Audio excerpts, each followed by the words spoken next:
UWRF is starting off with Jameson's dead. With the Ryan, Sim, Sojourn, Brig, and Juno comp, whereas Dallas is starting to go with that Bastion comp. Yeah, we are jumping right into the action, aren't we, Tyler? Not a lot of prep from here, but it looks like the point has been captured already. Well, it's opening. Or rather, opening, but it seems very secure from the red team on this side, and that is going to be the University of North Texas. At Dallas. At Dallas. There we go. Thank you. It's like we're finishing each other's sentences already. Let's see if River Falls can re-engage here, get a good setup for a point retake. It's going to be very difficult right now with all of those Symmetra turrets set up. Especially with the Bastion in the backline as well. That turret form, especially against even a shield like Reinhardt's, well, there it goes. Can just wreak an unheavenly amount of damage very quickly. Yeah, it gets melted immediately, and another falls on the side of River Falls. Make that 3 as Ender fires Zunny and Grandma. An entire team gets aced, and it's back to the base for River Falls. What are they going to do to regroup here, and what do you think the biggest problem is? I know that you brought up the Bastion, but what I'm seeing a lot of is the aggression right now from this, Kiriko? Kiriko. God bless it, Kiriko. That's what it is. Yeah, Kiriko can cause a lot of damage. I mean, if you're not careful, taking too much excessive damage, what you want to do is force out her Suzu. Just gives you those few seconds of immortality, cleanses your negative effects, which in this case would only be the anti-healer sleep from the Ana. It no longer cleanses the hard stuns from Orissa's Javelin, so they're going to need to find a way to get around that Orisa or force out both of her cooldowns, being her Fortify and her Javelin and Spear Spin, and if they can do that, they can work their way onto the Ana and the Juno being our newest hero currently. Try and take them out, as Juno's healing can be pretty quick and make you pretty healthy pretty quickly. Yeah, and we have 2 Junos, one on each team right now. So walk me through, why is Juno prioritized so much right now? Obviously, she's new, so she hasn't been super balanced, but what does she benefit for the team? And as I say that, we're actually going to get into a team fight right now, right onto the point. Agent 9 diving into the back line, trying to take out as many as he can, maybe pushing him off the line. And he doesn't get a lot for his trouble. Only 1 onto Tev. But 3 members of River Falls fall in a trade, make that 4. Grandma going in for a little bit of a clutch maneuver, but falls as well right after Zunny. And now overtime is surely in the side of Texas. But yeah, going back to my original question, why does this character have such a high pick rate? Juno, even with her nerf currently, she has a 12-round burst, 140 bullet, little micro SMG. It heals for 12 health a pellet, so that's a lot of health very quick. It's basically 140 health a click. Damage is pretty great. I mean, it's also pretty hard to do from a little bit range. They nerfed her recently to where the fall-off range is a lot closer. So if you want to get the max amount of health, you have to be closer to your teammates, which is great. She can also just pop up into the air, double jump, and just kind of flutter back and forth, side to side, not being able to go up or down until she falls. And then she has a really amazing ability with her torpedoes, being able to lock onto both all allies and all teammates if possible, and damaging and healing them. And then her ultimate is a massive healing array that comes down from the sky, moves in a straight line, and also gives your teammates a damage boost. And it's a 35% damage boost. So, oh, goodness. So she has a stim, a heal, a lot of sustain, kind of like Roadhog. Yep. And she has a speed ring, making any ally that walks through it and faster. The mobility of Mercy? No wonder this character is picked so often. Yeah, she's still one of the best healers, at least in my opinion, that we have currently.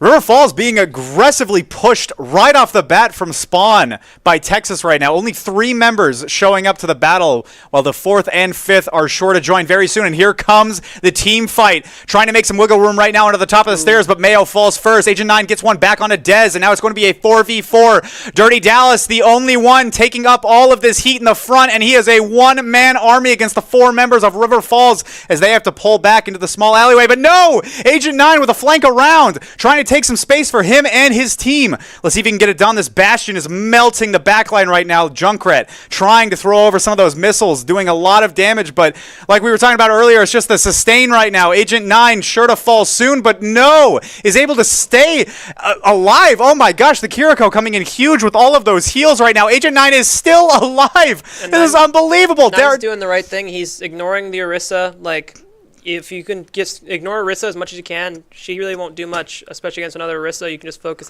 all the other squishies away and kill them. And that's exactly what we're seeing right now. Texas pushed off the point in a very brutal fashion from River Falls, all on the back of Agent 9 and Grandma. Let's see what they make of this. Ooh, that's not good. That's a really big pick. Oh, and there goes Orisa as well. Alt for alt. Both Orissas expending their ult, but on top becomes Texas, as they are the only ones that benefit from that trade, taking out 2 members.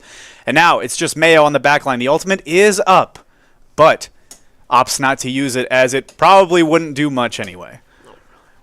I mean, a pulse bomb onto any of the squishies, Junkrat, Ana, or Juno in the back. Bastion, it would most likely kill Bastion. I mean, he has a little bit of armor, so he takes reduced damage. It will not kill Orisa, but getting a pick onto that Juno or that Ana like that is key. Ooh. Because that prevents, now they have a few seconds where they're not going to be able to use a nano, which means that their healing is also down as well.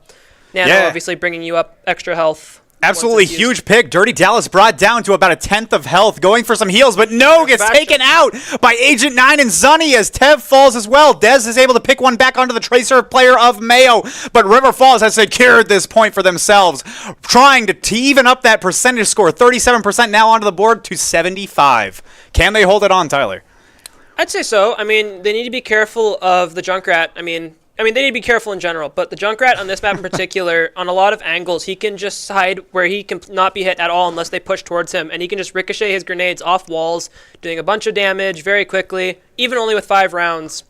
Still can do a lot of damage very, very quickly. And there's the Riptire that Zuni will push out, not getting a kill, but still doing heavy damage.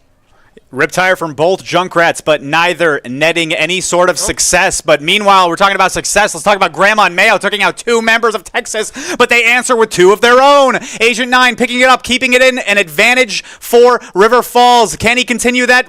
Oh my gosh, yes he can. Takes out a second, continues that tear, and now the point is going towards River Falls at a deficit to Texas. Finally, they are in the driver's seat for once in the round, 86% and counting against 75% for Texas. And that's huge for us because they just dropped both their nano and their orbital array, meaning their only ult right now for this final fight is going to be Terra Surge from the Orisa. We have a Terra Surge coming up, already online actually, but we are getting a Pulse Bomb and a Kitsune Rush available very quickly. Looks like Dirty Dallas really trying to take the point for his team, but it's not going to be enough when you have 3 members on top of you. And River Falls secures that objective, 1-1 scoreline for the rounds. Problem is now the map we're going on to, Lijiang Tower, is one of the more, in my opinion, annoying maps to deal with, as there are a lot of spots you can get caught up. I mean, team can only come from 2 spots, that being from the far back and the front side. Problem is if they go from the back, you're in a very narrow choke point because it's a very crowded room with only 1 big health pack in there. Whereas if you go on the other side, you have a lot of opportunities to get knocked off the sides from all over, but it's a lot more of an open area. Absolutely. Claustrophobic on the point, but open everywhere else. Let's see where this map takes our 2 teams. Very evenly matched and some great Overwatch we're watching here. Now, another question that I want to ask you, Tyler, as we get into this round and as the teams start preparing their own strategies. Oh, wow. Actually, both using their teleport right onto the point, and it's going to be a fiesta already within 2 seconds of the round. I mean, the best thing to get onto this point quickly to avoid all the hazards of walking around, ooh, that's unfortunate, is putting a TP straight onto those little open windows and going right in. I mean, once you do that, you're set. You'd have to hope and pray the other team doesn't do it as well, but right now, I mean, and in general, since the conception of Symmetra's being able to use that TP, it's been pretty common to use because it's a very quick mode of transportation. So we almost have a mirror matchup between our 2 teams, but the difference here, the key difference is Mayo on the Tracer and Tev on the Cassidy. Why is that? Why are these 2 the only differences between these teams? Well, I didn't see what Pistov was originally before he swapped, unless he's been cast the whole time, but Cassidy is one of the few characters that we like to call hit scan, meaning once they pull the trigger, the bullet is going to hit you immediately, unlike some characters where their projectile's a little bit slower. So Cassidy or snipers such as Ashe, Widowmaker are very effective for taking out such things such as Echo and Pharah, or very quick, nimble characters like Tracer. The bullet, if you pull the trigger, the bullet's going to hit the Tracer immediately, and it's going to do a lot of damage. Especially with Cassidy having a revolver, he can put out a lot of damage very quickly as a high damage output hero.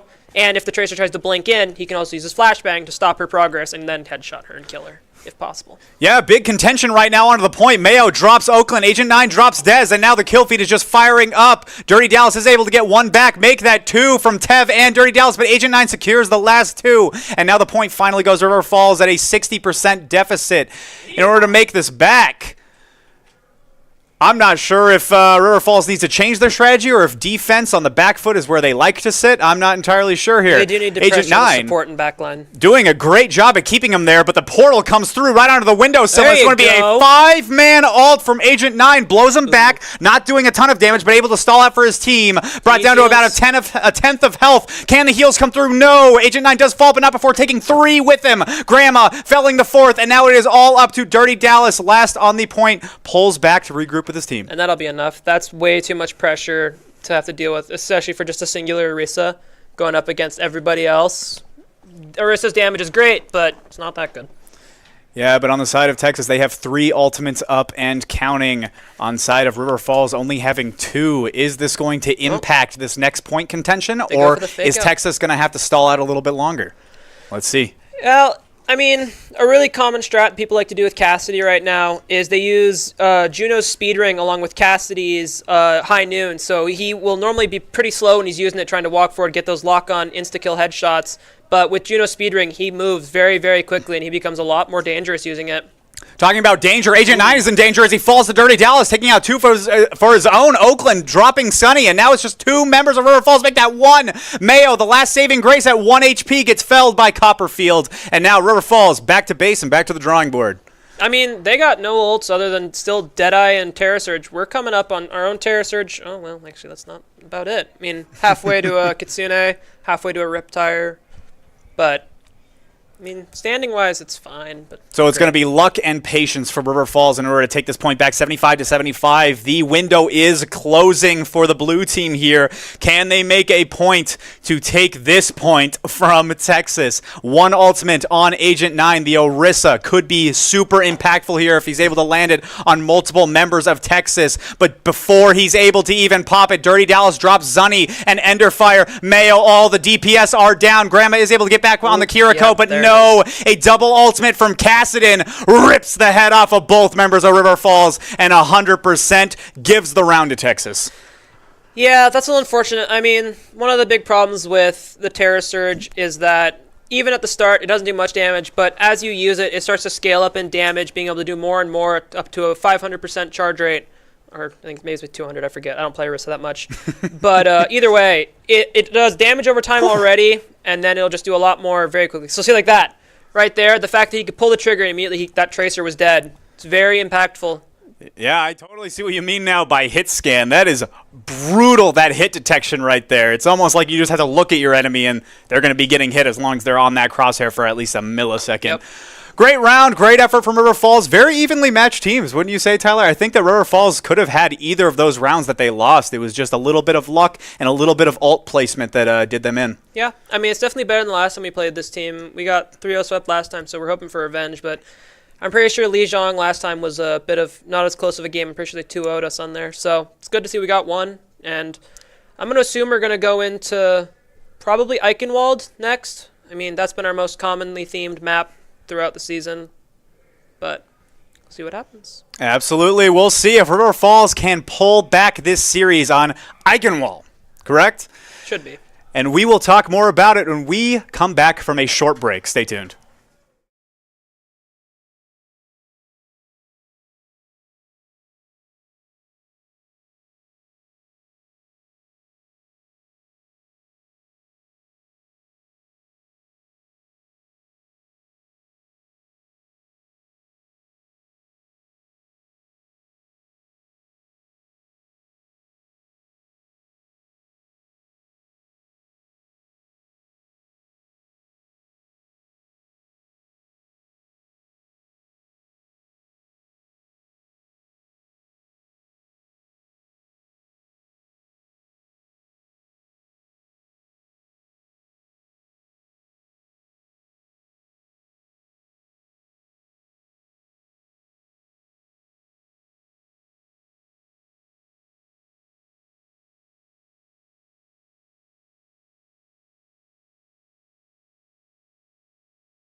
Welcome back, ladies and gentlemen. We're actually going to Kings Row. So there's going to be a lot to talk about this map. This is one of my favorites back when I first played Overwatch. And I think the biggest hurdle to get over here, correct me if I'm wrong, is the initial spawn. I see so many teams just cut out from even reaching the point. Yep. And I think that's where we need to see Dallas put in some man work, and that's where we need to see River Falls put down the hammer of the law onto this defense. How do you think this game is going to go? I mean, like you said, the choke point right at the very start is very hard to do. You have two options, really. You have three. You could go straight through and try and go to the point and without any struggle. You can try and go up to the top and up through the hotel on that right side, which is what we tend to do. You go up, then you can drop down through that window you can see right there, and you can drop out and go up to this platform where you see our Kiriko walking right now. From there, you can then drop back and go into those walls up through the walkways up there. Or you can drop out, come through the walkway, past the bus, and into this little hotel right here, and you can come out the other side. All three are great options. Most people are preferential to the second one. But obviously right now, Dallas is opting for that Widow at the top. She got noticed with the spear, but it's a very dangerous pick because she has a great line of sight from up there. And from there, she has a very easy option to go straight into that balcony right up there behind that statue.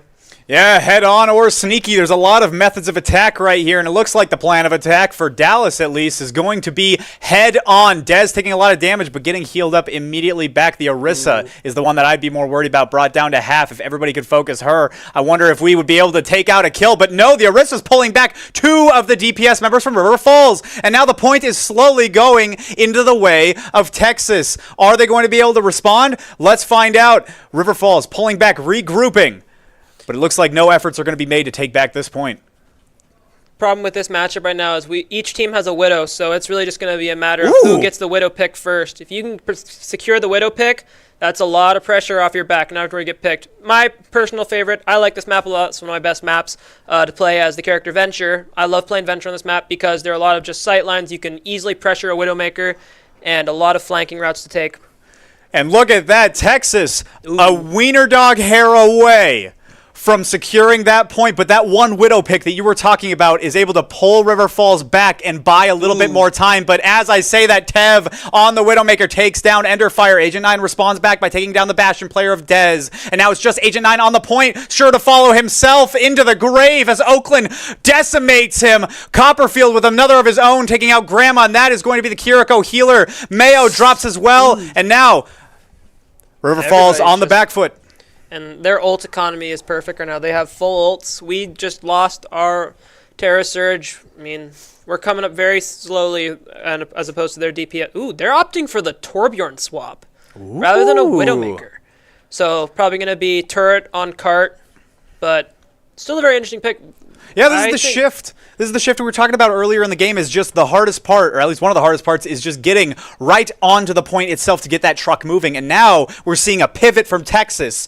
While that cart's moving, we don't really need the Widowmaker anymore. We need to bunker down and just let this game play itself. However, River Falls, let's see how they're going to pivot right now. We do have an ultimate popped out from the Widowmaker. The ultimate has now gone down. Enderfire using his ultimate as well to push back onto the point. And Texas is on the back foot. Grandma fells one onto Dirty Dallas, and now there's 4 members cowering for their lives in the back. The Torbjorn turret putting in work, but it is going to be by itself as Tev's turret falls. Agent 9 doing a lot of legwork right now by pushing back all 4 members, while the Widowmaker of Mayo trying to put in work of his own. Grandma healing him back up. And that orbital array doing its work. I mean, that 35% damage boost is very strong. As you can see, it immediately took down that Bastion very quickly. Bastion not being like the tankiest of targets, obviously, since he's a DPS, but still, the damage rate from a full team just launching fire bullets into that Bastion can rip through you pretty quick. Yeah, good combo. I was just about to say, Mayo wasn't able to get another pick right there, but it doesn't matter because as long as you can get one pick onto that initial push, which they did onto the Bastion, a great target right there, that's all you really need. Agent 9, speaking of picks, taking down the Bastion again. Dez getting caught out for a second time in a row as the entry frag. Dirty Dallas with another one on his own by popping the Orisa ult, and now it is just kills flying in the way of Texas as Mayo, Agent 9, and Grandma fall to the hands of Texas. Zunny, last one up, regrouping with a squad back into the Forge. Pistev having Molten Core now is a very interesting concept. He throws that turret up on top of that little subway exit up there, but the Molten Core is a great way to make sure that no one comes near the point. It's just a lot of heavy damage very quickly if you stand there. It's fire, so and it's very widespread if you play it right. So just being able to make sure no one contests so you can get this checkpoint is very, very cool. So we hear the ultimate pop from Dez and Copperfield trying to defend this point, but Agent 9 is still alive and hitting the backside. Copperfield brought down to 1 HP, but Agent 9 has no support, and then he's felled as well from the Bastion. Dirty Dallas taking out another of his own as well. Yeah. Enderfire sure to follow, and the rest of the members of River Falls are all the way back in Timbuktu.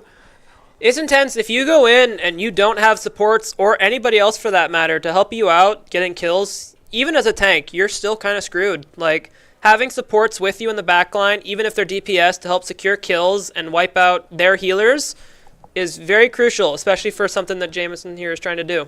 Yeah, and I think this pivot from Mayo right now onto the Tracer from the Widowmaker is exactly what we were talking about. Somebody to at least teleport in with Agent 9, do that little bit of tick damage that they need to take down a DPS member, and then portal all the way back using Tracer's second ability, the rewind time. So let's see if Mayo can make some magic happen. Core. Yeah, Molten Core popping out, doing a lot of legwork right now for for Texas rather. River Falls trying to answer back on their own, but instead Agent 9 not able to get the ultimate off, and that is a wasted ultimate from the Orisa player. Zunny sure to follow afterwards. Mayo trying to do all he can to put his foot on the gas. Grandma shifting over to the Lucio, giving his teammates more healing and more mobility, but it might be too little too late. This round could be done and dusted. The ultimate from Enderfire comes out to clear off the base, but all three of them get sucked up by Dirty Dallas. Dirty Dallas pulling 3 members of River Falls and taking 2 for his own. Enderfire's fell well with Grandma. Agent 9 on the back line with no support ends up going to the grave with the rest of his teammates, and now it is just all up with red as Texas takes round number 1 on Kings Row. Yeah, and I remember when we played Dallas on here last time, they used, I didn't remember it, but yeah, they used the Torb on this point too. Second, third point, Torb can be very important. His turret can do a lot of damage. It's not much damage, but if you just leave it unchecked, the poke damage that it can do can be devastating very quickly.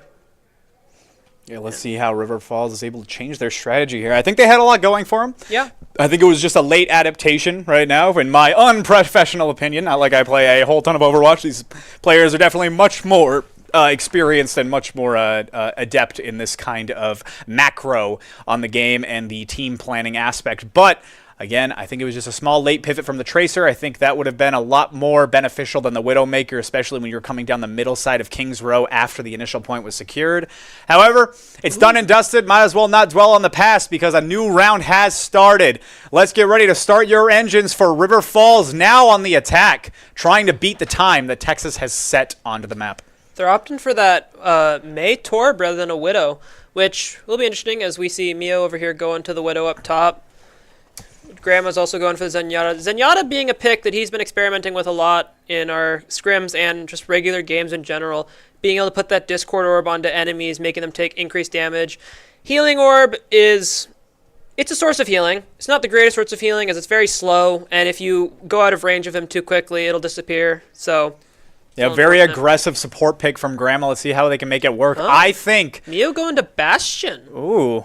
Yeah, very interesting pick, actually. I think that this actually will work, this team composition, but they need to have good target prioritization. Yes. If River Falls can get onto the same person, especially with that Discord orb that you were talking about, no healing can get done, but Mayo is felled by Dez first, and Zunny may follow right here very soon. Grandma brought down a little bit as well, but is able to heal up almost immediately, and now River Falls fending for their lives between these 2 giant gated walls. A small choke point they're trying to make their way through, but Texas is ready for him, just trying to pre-fire, and Dirty Dallas takes out Grandma. When you have unlimited ammo in a game like Overwatch, you might as well spam the shoot button. See, you mentioned limited ammo, and you're not entirely wrong. Only problem is, Orisa used to have a lot more source of an ammo because her ability Fortify... So, Orisa's weapon does not use ammo. It has a heat generation ability. So as you fire it, it starts to heat up more and more and more until if you fire it too long, it'll overheat, and she cannot shoot for, I believe, 2 to 3 seconds. Originally, her Fortify ability, making her immune to knockback and being headshot, would reduce the heat generation, but and as of a recent patch note this mid-season, they removed that. So it's a lot easier to overheat if you're not careful. Yeah, I'm seeing a lot of hesitance from River Falls. They seem to really want to go for that push, but there was just no commitment on one single target. The Maywall came up, and they seemed to just kind of back off from there. Even Dirty Dallas wasn't fully around the Maywall yet, but they didn't want to commit onto the tank despite being at half health. And I think that shows a lot of reverence. I think that shows a lot of restraint from River Falls, but I think it also shows a lot of hesitance right now. We want to be seeing these expert plays, these very, very fast and hard plays that were known for the River Falls team. Less methodical and more of just absolutely committing onto a team fight, because if all 5 members die, you're just going right back to the base. It's not a huge loss. You're not going to be losing any more time than you already are when you're not on the point. And a big problem right now, Mio swapped from that Bastion to a Cassidy, but he had a very high ult charge as Bastion. I'm a little surprised he didn't stay for just a few extra seconds just to get that artillery strike off. I mean, he probably wouldn't have gotten a pick with it, but even still, the pressure from it with all the damage it can do is still very annoying to deal with. Both teams trading the anti here and the orbital array now. Double ults, and this is where we saw the Zenyatta ult coming through, a huge healing orb, but it's only going to be used on Agent 9. Is going to be a 1v2 against Dirty Dallas on the statue side, but the rest of River Falls is nowhere to be seen as they were killed off by the remaining 4 members of Texas. And a very interesting strategy to go all the way around and swap locations with Texas, but sadly didn't pay off. It is a very good strategy, being able to get the drop down on them. Grandma now swapping off from the Zenyatta to the Baptiste, trying to get maybe some stuff from that immortality field he has. Ant Matrix would be nice, but the problem is with the way that Dallas is playing right now, they've been getting around Orisa a lot and just being right into our squishies a lot faster than we can do the same. Yeah, not a lot of peel on the side of River Falls, and that might be a detriment. However, I really like that River Falls is attempting to make at least some sort of adaptation by switching all of these characters on a dime. And yeah, you may lose a lot of percentage on your ultimate charge, but if your current strategy is not working, we got to make a change. Agent 9 with a huge ultimate picks off 3 of the members. May has to go cold, sitting in her little ice cube, and is able to take out Mayo with the help of Dirty Dallas by knocking down that Cassidy. And now Grandma and Enderfire are sure to follow as they are taken down from Oakland. Dirty Dallas trying to finish off the last remaining member as he limps back to base. And River Falls, like I was complimenting about, I really like the pivots. They're trying to figure out what kind of block goes in the square hole right now. Incredibly unfortunate. Getting picked right there. But sadly, this is final fight, so not a lot is happening right now. We got 6 seconds on the clock for River Falls. Popped. Ooh, I mean, it's good that the immortality field took it, but that's about all that's going to happen. They're just going to run through our squishies. The Nano Orisa is going to be popped, so it's going to be doing a lot more damage. Tracer's going to get a touch, but that's probably all that's going to happen this round. We're going to take us to map 3. Mayo trying to hold out for the team, but it's not going to matter when you had no momentum to begin with. Nope. Second round goes towards Texas as well. Very well played by them. Great pivots from River Falls, but sadly just too little too late. Not able to get around Texas's defense strategy, although they did implement a lot of very unique and potentially working strategies. Play of the game from Dirty Dallas. Pretty impressive right now, doing a lot of kills. This is a lot of work that they did on the attacking round, and, you know, while it may be a few impactless frags because River Falls was very disjointed in that last bit, just trying to go for a touch to stop the car, impressive nonetheless. Valiant effort from both teams. Gotta love it. Gotta love some good Overwatch, don't we, Tyler? Yeah. And with 2 rounds like that, remind me again, is this a best of 5 or is this a best of 3? It's best of 5. Best of 5, which means we have more Overwatch to play. And if you're wondering why it's a best of 5, it's because these are the divisional finals. Best of 5 has been the whole season. Oh, really? Yep. Well, look at that. That's why we pay him the big bucks. Anyway, we're going to take another very short break, but stay tuned. We'll be back.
Welcome back, ladies and gentlemen. We are joined on the third Overwatch map of Suravasa. Suravasa being one of the new maps for when Overwatch 2 came out. It is a mode we call not Clash.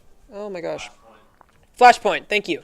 Flashpoint being different than most of your other maps, being a much more open map rather than in control maps where it's take 1 point, move on to a new section of the map and take that point. Flashpoint is a lot more open. It is one giant map with 5 points, and it's whoever gets 3 of the points first wins. Oh, very fascinating. See, these are the modes that I slowly missed out over the years, although I do watch Overwatch from time to time. These are fascinating new gimmicks and modes in the competitive nature of it, so it always brings a fresh spin on it. And the first thing that I want to talk about in terms of fresh spins is the Wrecking Ball. The Wrecking Ball is a good pick. I mean, against an Orisa, we'll have to see. Obviously, Orisa being able to stop a Wrecking Ball dead in its tracks with a Javelin, especially if it even not a pin, but just halting all that momentum that he can gain. Yeah, big flank from Agent 9 is going to be slowed down by Mei.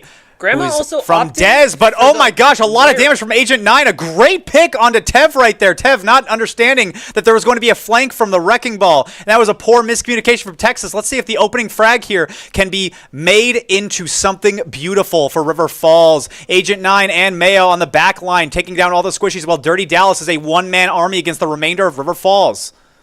Grandma. And a great pick, honestly. A very annoying pick, too, for our team, picking the Moira. If you've played Overwatch at all and you've played against a Moira, you know that Moira is the most annoying healer to play against, being as her damaging ability is pretty ranged and can do a lot of damage very quickly.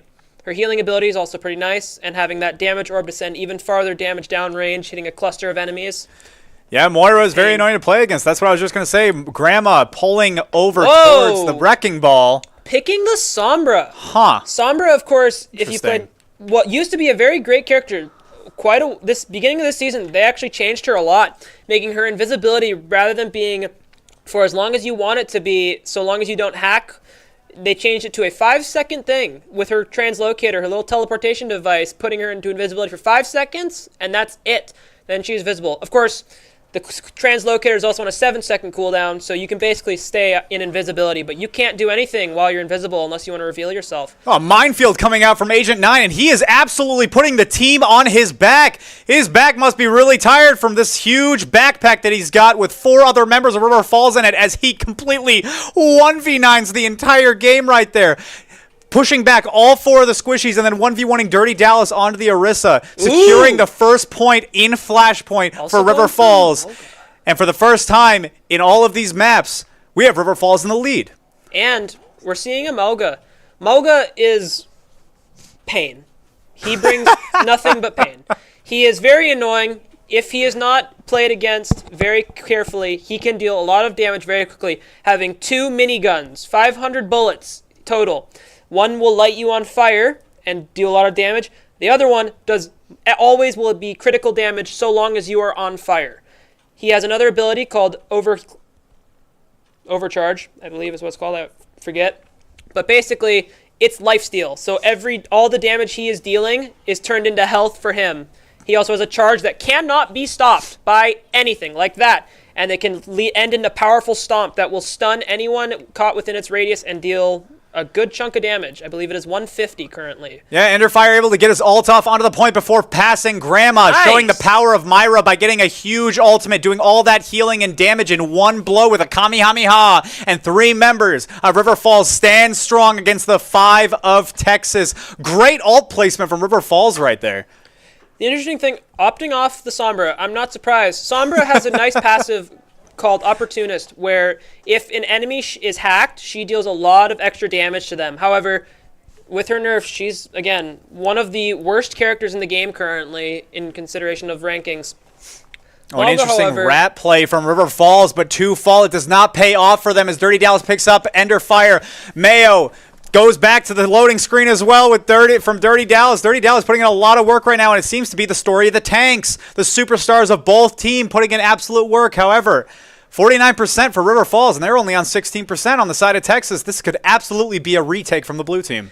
The interesting thing coming up here is this Mulga has his ultimate cage fight coming up. if you don't know what cage fight is, update. He basically puts a giant cage around himself, and any ammo that he has wasted is automatically reloaded. Once you enter that little shield, you cannot leave until his ultimate ends. So you are locked in there with him. His teammates can leave and enter and leave as much as they please, but enemies cannot.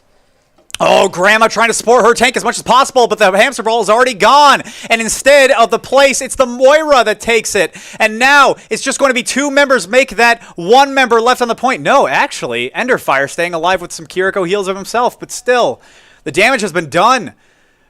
Agent 9 biting off a little bit more than he can chew by taking on the entire enemy team, but they were ready for it. And because he dropped so low immediately. Oh, here comes the minefield. Just as I said he was out, he gets pulled right back in like a hamster mafia, pulling everybody off of the point right now. Maywall goes up to try and block the rest of the remaining members of River Falls from the point, but it doesn't matter because Agent 9 is on the back line right now. Can he pick one up for his troubles? No, he can't, but Mayo and Enderfire are there for the refrags. Enderfire finishing off what Agent 9 started. Tev taking out Grandma, but Mayo is on a streak right now with a 3K in this team fight. Make it 4 as an assist goes in the way, taking out the enemy Tracer. Great team play right there from Mayo, and a lot of really good distraction and opportunistic plays from Agent 9. We have been seeing a lot out of these players. Very, very independent plays, a lot of hero plays, not to do the play on words with Overwatch heroes, but a lot of very impressive mechanics and game sense that we're seeing right now from River Falls. I really like seeing this side of them on Flashpoint. I think the one big problem obviously going on right now is that enemy team is at 99%. So if we lose one fight, that is the point, and we will have to go to a 1-1. Well, let's see if River Falls pivot. Agent 9, instead of switching off that hamster ball that provided them so much success, falls as the Orisa. Mayo picking up Dez for himself with a melee, but Grandma is a one-man army against Oakland, and now it's Mayo trying to go in for the support, but no. Zunny falls instead from Dirty Dallas. Grandma picks one up with the ultimate onto Copperfield, and now it's just going to be a 2v2. Both members of River Falls brought down to 1 HP. Is able to teleport back, but it's not enough. Agent 9 coming back with the hamster ball, and this is exactly what I was talking about, these solo hero plays at 99% that absolutely should have went in the way of Texas, but no! River Falls squeaks that one out, pun intended, with the hamster ball. That's one of the great things about Wrecking Ball. Being able to swing into a point very quickly with his abilities. He really just saved our skin right there. That would have definitely, like you said, been a point for Dallas, but Wrecking Ball... Ooh! We're going to have some Mulga gaming this round. And we're talking about mobility champions earlier on the very first map here, and we can't talk about how mobile the Wrecking Ball is compared to every other tank. I think that's exactly what got Agent 9 that point, was the mobility champion, that he was able to roll in immediately and secure that point from the 99%. Being held out now, River Falls really doing well to suppress the enemy team, trying to come through this small choke point, Texas, but here comes the engage right now from Dirty Dallas. Pops down the ultimate right now. The guns have been reloaded from the cage fight. Grandma is the first to fall, and there's the second healer on the team. Here goes the first one with Enderfire, and now Zunny, the DPS, falls as well. 2 left on River Falls. Make that 1 at 1 HP because Mayo is pulling all the way back to home base before being caught on a flank from Dez. The funny thing about Mulga is if you get a Mulga 1v1, it basically cannot end. Mulga already has lifesteal from a lot of his damage, gaining constantly extra shields from dealing damage. And if there's a clip out there of 2 Mulgas standing basically face to face, headshotting each other constantly. They won't die. Neither one will die without assistance from another. They're just that annoying of a tank to fight. It's the strict lifesteal. And it looks like Texas might be giving up the point very slightly to River Falls, that or they're going in for a flank, but River Falls does have vision on this as long as the communication is secured and as long as it's good. Dirty Dallas actually might be falling. The Moira ult does come through looking for a kill, fishing for anything, but there's just too many heals on the enemy team right now. May getting into a lot of trouble, but is able to pop that ice brick and heal back up. Agent 9 now a one-man army pops his own Amoga ult and is in a cage match with the entire enemy team, trying to feed off that lifesteal that we were talking about earlier, but no. Falls with 3 members of Texas focusing him. Mayo now in trouble, 1v1ing against another enemy Tracer. Let's see who is going to be able to win it. Darts away. Is able to teleport back, but Tev comes out on top, and River Falls losing the first Flashpoint point in this map. Fortunate thing, we see Grandma here making the swap to Ana. Ana being one of the greatest and one of the only counters, technically, to Mauga, being able to apply that anti-grenade onto the Mauga, preventing any lifesteal from being applied to him. However, the enemy team does have a Kiriko, so that Suzu can cleanse that anti-heal with the snap of her fingers. Of course, it is a 12-second cooldown, so you better make sure that they get rid of it before you anti him. And there's a lot of chunks right now out of River Falls. They're trying to heal up as much as possible with Agent 9 taking as much damage as he possibly can. But no, Mayo falls before he's able to get the ultimate off. Zunny does have the ultimate right now, but is it going to matter? Grandma brought down to 1 HP and is taken out from the Mei. Mei is able to go ice and is invincible during that stasis, unless they, of course, get hit by a car or something like that on one of those moving maps. Yeah. But on the side note, you know, there's nothing like that on this map in the Aztec jungles like this, or wherever this is located. Texas comes out on top. This is in India. India. Oh, I should have figured. I see the architecture now. Oh, how foolish of me. I see plants, and I just immediately think Amazon. Oops. Forgive me, Overwatch players. I do not know, for I do not know what I do. They will hurt you for that. No. Yeah, I can see it. But you know who's actually going to be getting hurt? It's Agent 9, blocked off from his healers from this Mei wall. That was a great Mei wall right there. If that Brig were to come around the corner and just boop them off with a whip shot, they would both be gone, and that would be a very lost fight. Well, they might be gone anyway. Agent 9 jumps off the cliff as he tries to escape the enemy Tracer, melting him down. Trying to get a reset, but I don't know. It's probably just going to be a move on to the next point, because this will be final point. River Falls lining up their timings with their teammates. And while that is a very valid strategy, Dallas actually has the upper hand right now. They are closer to the point, and they do have a little bit more team synergy as everybody is grouped up. But River Falls does have more tempo on their ultimates. Ender Fire, 2% away. Agent 9, 19% away. Let's see if they can make anything happen with all of these ultimates. Grandma is going to need a huge Ana stim to see if they can at least push Texas off of this point for one good fight, let alone maybe even two. Agent 9 going in with a huge push down, tries to knock him up, but then he's caught in a cage match with the entire enemy team. A mirror match against Dirty Dallas, but Dirty Dallas doesn't have any healing, and he drops. The kill feed goes crazy. It is one for one. But in the end, River Falls, in a very snapshot of a fight, come out on top. What the heck happened there? A lot. There was a Blizzard invested, both cage fights, only one Nano, but both Kitsunes as well.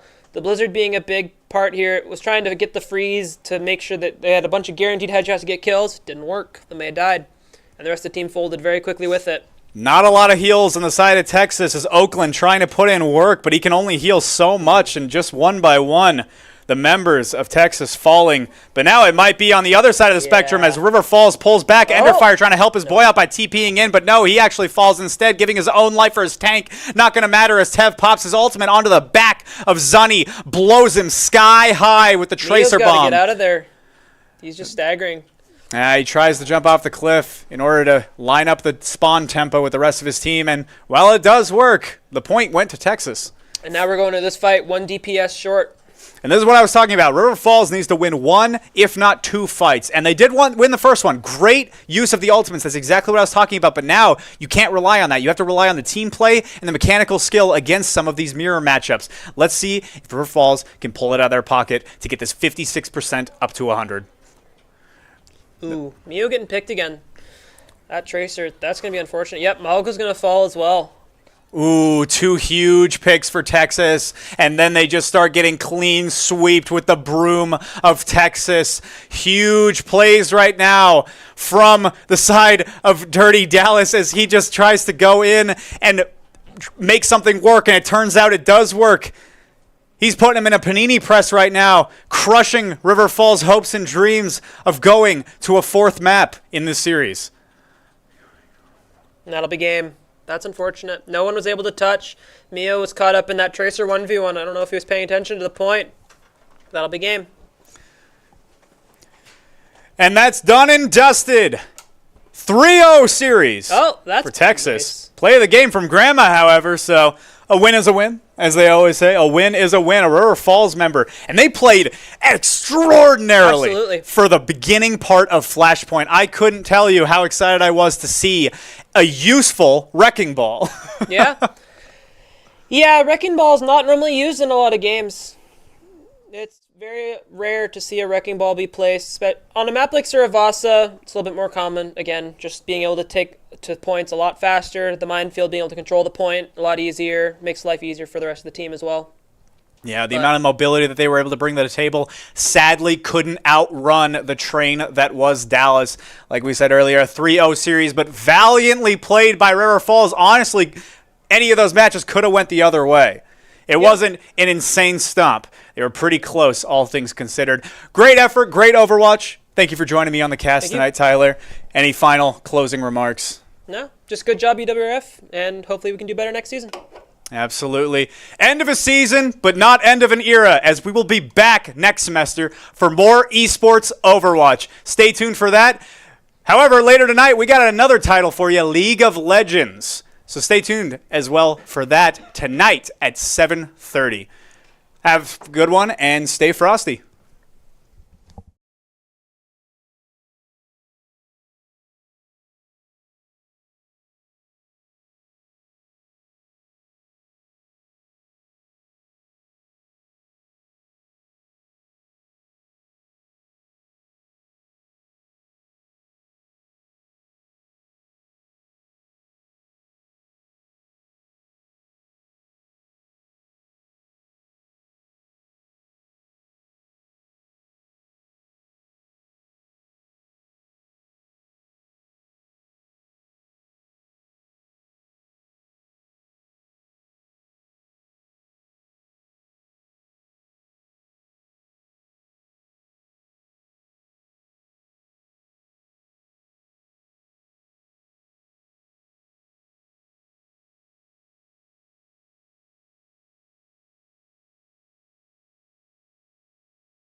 No, we're good. Welcome back to River Falls.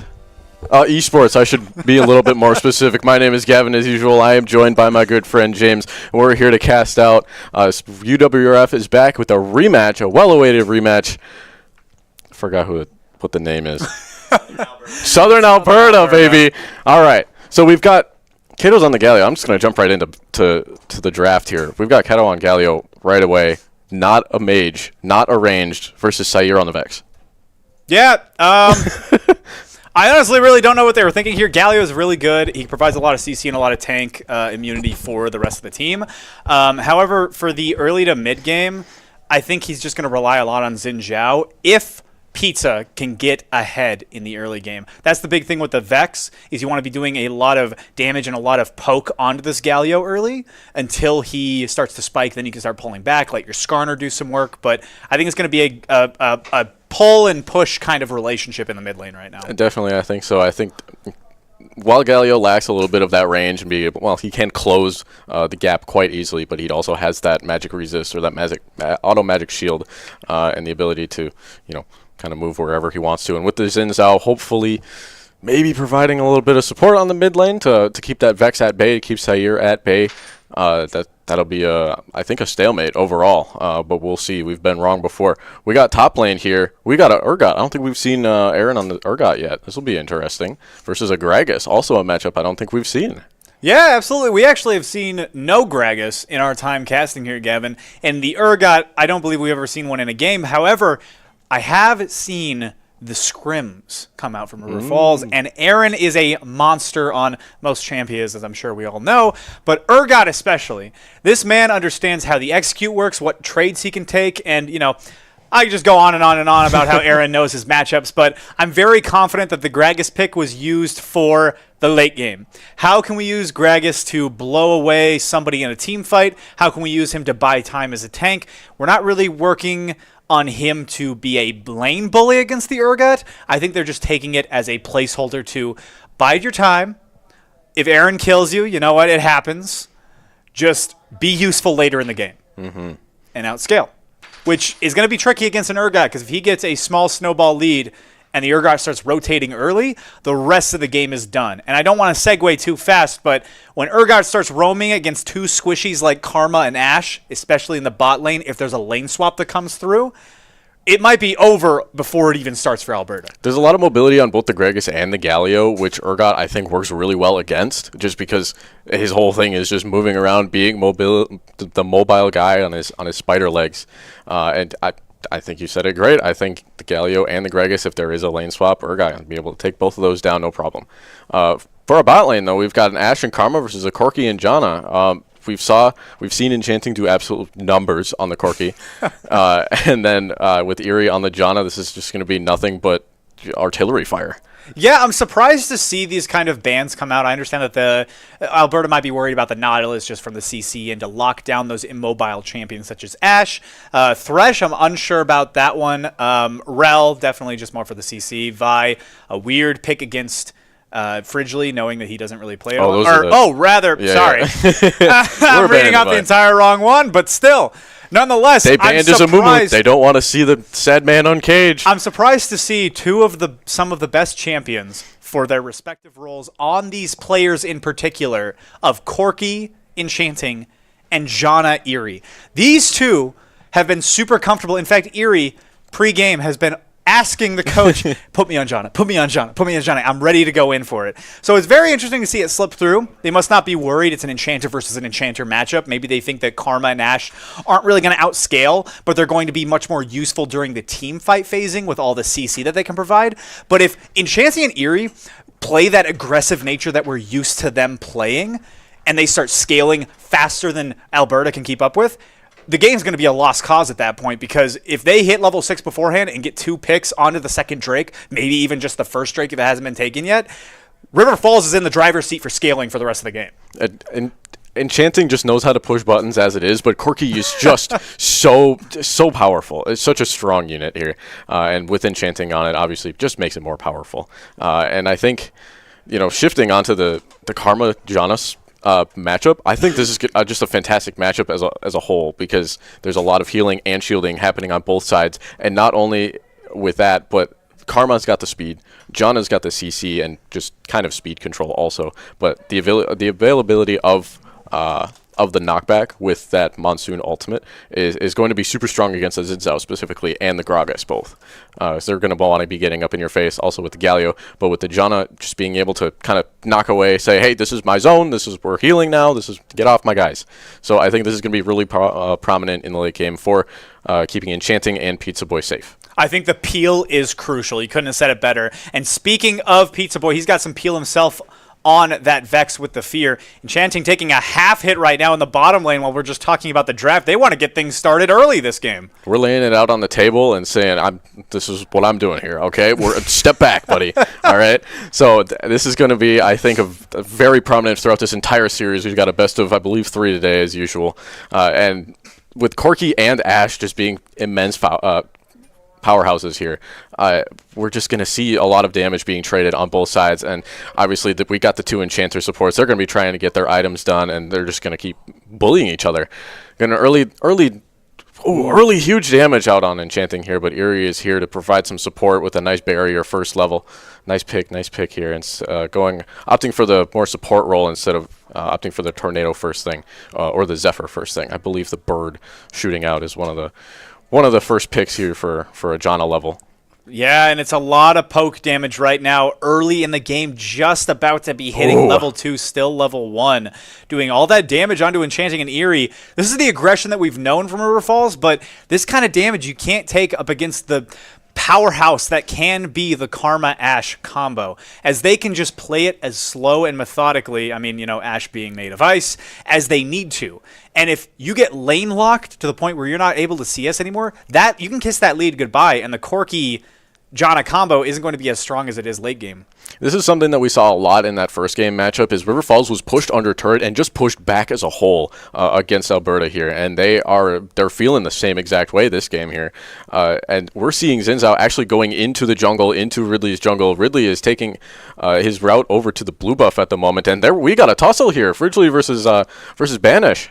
It's going to be a skirmish right now. Pizza Boy is going to be there first before the enemy Galio, but it looks like it's just going to be a call to pull back and just accept that the Xin Zhao is going to be stronger than the Skarner and give away that blue buff, as the bottom lane wouldn't be able to come up and support either. 2 per day and Pullen at almost full, well, Pullen more at 3/4, but 2 per day almost at full health, where Eerie and Enchanting are almost at 1 HP, Fridgley at half, and now Banish, there's no ward in this bush, is going to take a pick onto Fridgley. Goes airborne, Fridgley has to flash away, but Kato is there as well, and it's a first blood for the Ashe onto the Skarner, but there's a lot of tower damage going on to these 4 members. Pizza Boy seeing if he can make anything work, but no, he got warded out into a bush and spotted, as well as the ward plant taking it in, and it might be a redive right here for Alberta. It is a flash over the wall, takes out the enemy Corki from Banish, but Banish is then traded back from the Janna. However, Alberta, you'll take that trade. 1 kill onto the enemy support and 2 kills for your entire team carries. Very strong start and a very strong response by River Falls here. They only took one net loss here. Obviously, with the kill going onto the Janna, it's not as exactly favorable, especially since Enchanting wasn't able to get a hit onto that. I believe it was Xin Zhao, was the second death, or the first death, I should say. So unfortunately, Enchanting doesn't get any gold for participation here, but Janna is going to be able to get just support here. We're going to be able to see a lot of item potential, especially having maybe an early mana gem or an early being able to have health and shield increases on those Janna items. Yeah, and the unfortunate part for River Falls is that all of them are lacking in the CS and gold department compared to their counterparts, except for Aaron. As we know, he is somebody who is very talented in these kind of matchups, and he is bullying this Gragas as much as he possibly can, almost 10 CS higher than his counterpart. He's been doing nothing but bullying this Gragas this whole time. The only reason I feel like Gragas has been being able to stay in this lane and stay up in Arrow Hunter's maybe vicinity here. Oh, we're having a little bit of a tussle here as Enchanting and Eerie are pushed back under their turret. They thought they were going to be able to get some CS here, but 2 per day is just kind of going to go in here and take out this control ward. Unfortunately, Eerie has spent so much money. He's trying to get vision in here. 2 per day is just not having it. Yeah, flash from 2 per day to try and bait out any of the summoner spells from Eerie, but instead they're just going to take the trade on the health chunk and give away the Drake First Drake is almost surely going to go in the way of Alberta, and River Falls is going to need something, some sort of saving grace. Arrow Hunter gets stunned after getting the flash, but the suppression comes out as he barely hits level 6, and finally something goes right for River Falls. An early level 6 on Arrow Hunter is always good. You always love to see it. As I was saying, with the Greg's being able to stay in lane as much as he can, having his passive being able to heal his percent of his max HP with an ability cast, he also has that death scraps, and we're going to have another tower dive on the bot lane. Yeah, Kato is level 6. He does have the Galio ult if he needs to hit it, but instead he's just going to grab the taunt and pick up the Janna. Enchanting trying to put in a lot of legwork. He does get one back, but no, the Galio picks up the second kill, and no more go in the way of River Falls. 2-1 trade on the bottom lane. Well, we love to see River Falls responding well, and so far we're still at that net loss. Enchanting was able to pick up that kill, and on the top side, we got Void Grubs taken for River Falls. So Fridgley and Pizza Boy opting to take this time and rotate with their time and take those Void Grubs. So we'll be able to shred some turrets, maybe get some turret gold back, and even some stuff out.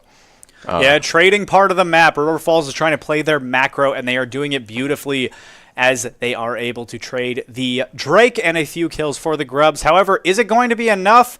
It is going to be enough for Pizza Boy as he gets a plate and a little bit more gold in that Vex's pocket. Already with the Lost Chapter is a great item to see with the Vex here. Is Galio maybe opting for a little bit more mana and a little bit more shield with the tier, possibly leading into the... I don't want it's to going call to be it an all-in. A lot of movement speed and a lot of magical protection from those Merc treads, but it's just going to be a small trade of health between Pizza Boy and Kato. Meanwhile, Arrow Hunter, it's anything but a trade. His ultimate's almost back up. A steal.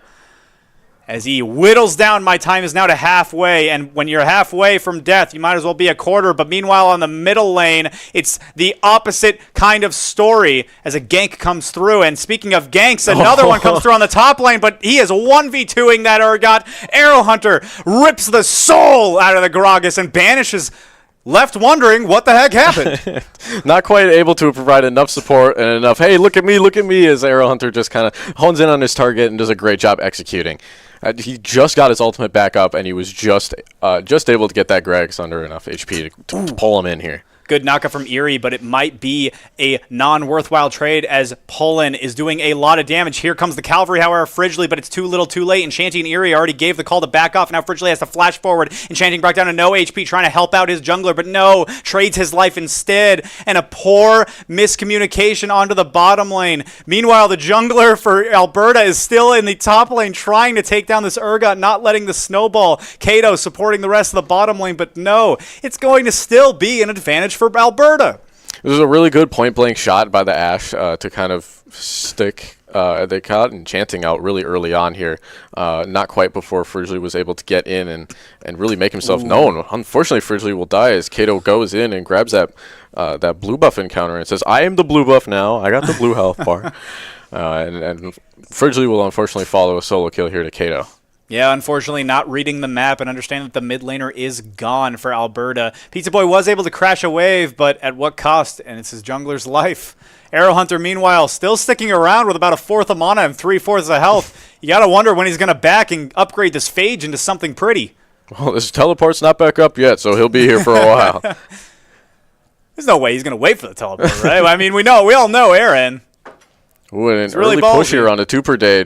Ooh, really trying to lay in some damage here. And that strong Q on the Karma, especially, I don't believe that was ulted yet, but trying to get some health back maybe on that W route. And Enchanting is staying here, poking in some damage. 2 per day is really paying for it here, about a third of his health left. Yeah, and it's Ashe. Bringing to the table a lot more damage than we're used to Ashe seeing in this kind of matchup. Eerie and Enchanting just trying their best to fend off against the amount of damage, and it's really hard to try and outpace these two players because they're a full level, if not We've two got a levels gank from ahead of Pizza you. Boy and Fridgley coming in. The Vex ult does land on Napoleon and he falls. The second kill goes in the way, but it goes on to Eerie. The Janna picking up that kill, but honestly, you'll take that. Both shutdowns go in the way of River Falls. Now we can make a push and a mad dash for the bottom lane. Maybe even set up for a second Drake. Well done, well done. And Enchanting is getting back in this game. They got 2 kills under their belt, and we got 1 assist. We got a little bit dropped on the CS here, but we're coming back. Yeah, Kato is able to collect a plate onto mid, so lost tempo right there from Pizza Boy. However, honestly, MVP of that play right there. We don't congratulate Pizza Boy enough for how much he does. He's usually, I don't want to say lackluster, but more behind the scenes kind of support mid laner. But when he pulls out plays like that, he's 1v9ing. He's putting the team on his back right there. That was an incredible Vex ult to shut down the entire enemy team into a fear. There was no way they could get away. A non-mobile champ such as those two with no abilities up and being feared at the exact same time, you might as well just, call it quits there and give them the kills, which is exactly what they did. Speaking of giving things, another grub is going to be given to River Falls, but it looks like they're trying to response. Alberta going in for a little bit of tick damage on Erie. But no, we're actually going to be focusing because the middle lane fight is going to be pulled back. It's going to be a 1v1 between Enchanting and Pulling. Pulling has to pull the shield, and Enchanting pulls the flash. Both summoners down for both 80 carries, but it's Pulling who pulls out in front. Pulling's got a couple of friends on the way here, so Enchanting might have to be a little bit careful. I don't think he has Valkyrie They're looking for it. Ooh. Just as the minions come in. Now remember, Ash Arrow is down, so he can't snipe him. It's going to have to be a full committed dive, but Enchanting doesn't have anything that is lifesteal except for the Doran's Blade. And now 2 per day going for a kill. Enchanting is saved by Erie with that shield. Great response time from Erie, and now it's going to be up to Erie to 1v2. Tornado just goes wide, but those minions are still there to tank some turret shots, and it looks like the bot lane is going to fall almost. Erie's trying to do his best to keep him off. Enchanting is sticking Pizza Boy walking right into Zinzao here.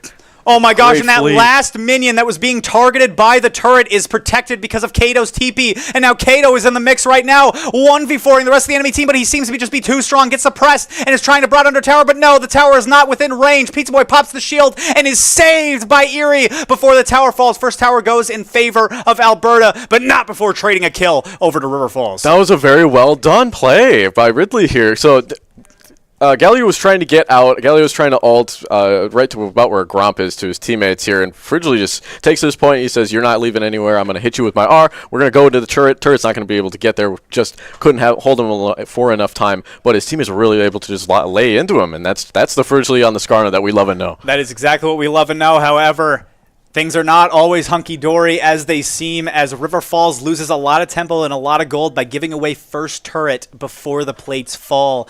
That is a lot more gold than you think, and a lot of people got local gold there in the bottom lane. Kato did his job. He teleported onto the minion, keeping it invincible within tower range. When you're teleporting onto a minion, it cannot die. So that tower was just constantly perma-focusing the minion, giving his team enough time to take down that tower, and he gave his life for it.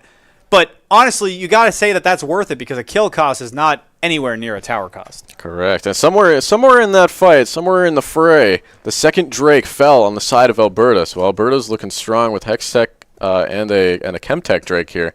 And we've got a Fire Soul, which is going to be great for damage later in the game here. Pizza Boy doing some trades with Kato. Kato just trying to take out some vision that River Falls has.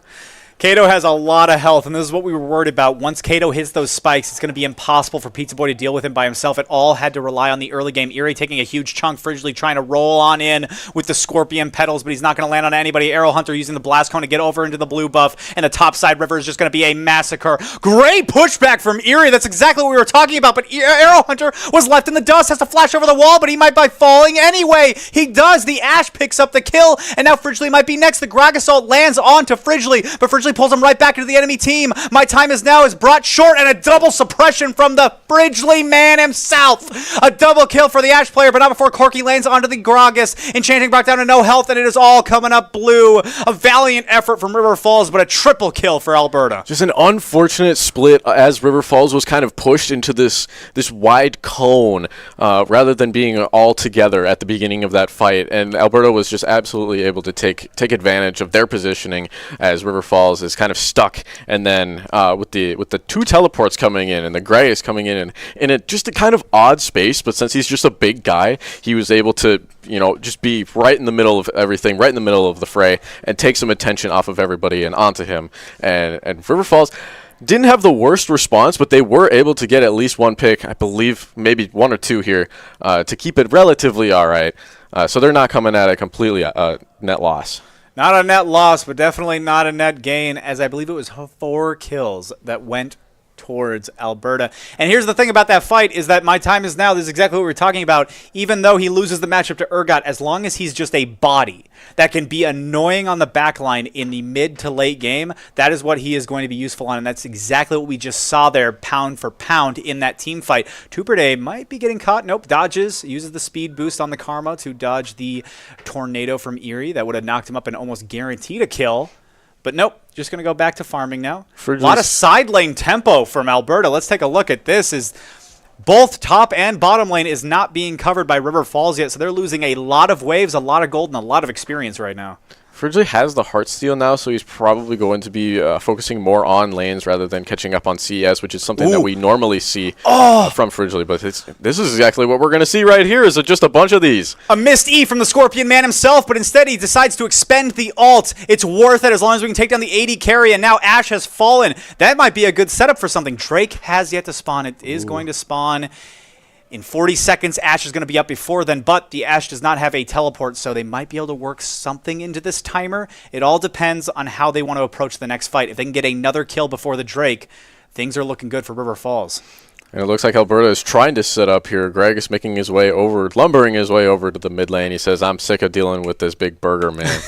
And I'm roaming up. We're going to try and maybe catch out Erie and Enchanting and Pizza Boy under as the flash from Tuperday avoids Pizza Boys. Yeah, good knockback from Erie, pushing back Tuperday and Banish, but Banish is having a lot of lifesteal right now, and it looks like Pizza Boy's in trouble with all of the CC. So many shields and so many healing options from Alberta that River Falls has no response for it. Arrow Hunter absolutely trying to 1v5 and doing a lot of legwork right now. Fridgley is here, but the Skarner ult is not available. Remember, they used it onto the Ashe, and speaking of the Ashe, a double kill for him, enchanting on the back foot, but it's going to be a knockup from the Rift Herald into a quadra kill from the Ashe, and mid-tier 2 might just fall as a deficit from that team fight. That is a momentum that you just kind of gotta miss. You gotta say avoid. We're gonna pick this back up when we respawn.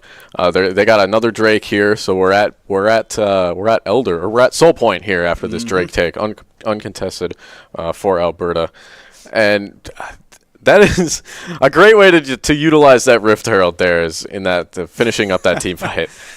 Yeah, really well played by Alberta, and I think River Falls had that in the bag. I think it was just the target prioritization. They bit off a little bit more than they can chew, and when Alberta is this ahead, you want to focus on macro. You want to focus on getting back into this game with XP and levels by farming side waves, maybe just focusing on objectives. But River Falls, we know their playstyle. They just want to fight, fight, fight. And unfortunately, when you fight like that, you expend all these ults. Alberta smells blood in the water, and they just want to dive right on top of you with the Galio ult, giving everybody a shield and the healings from the Karma, including the lifesteal from Banish, which was just incredible.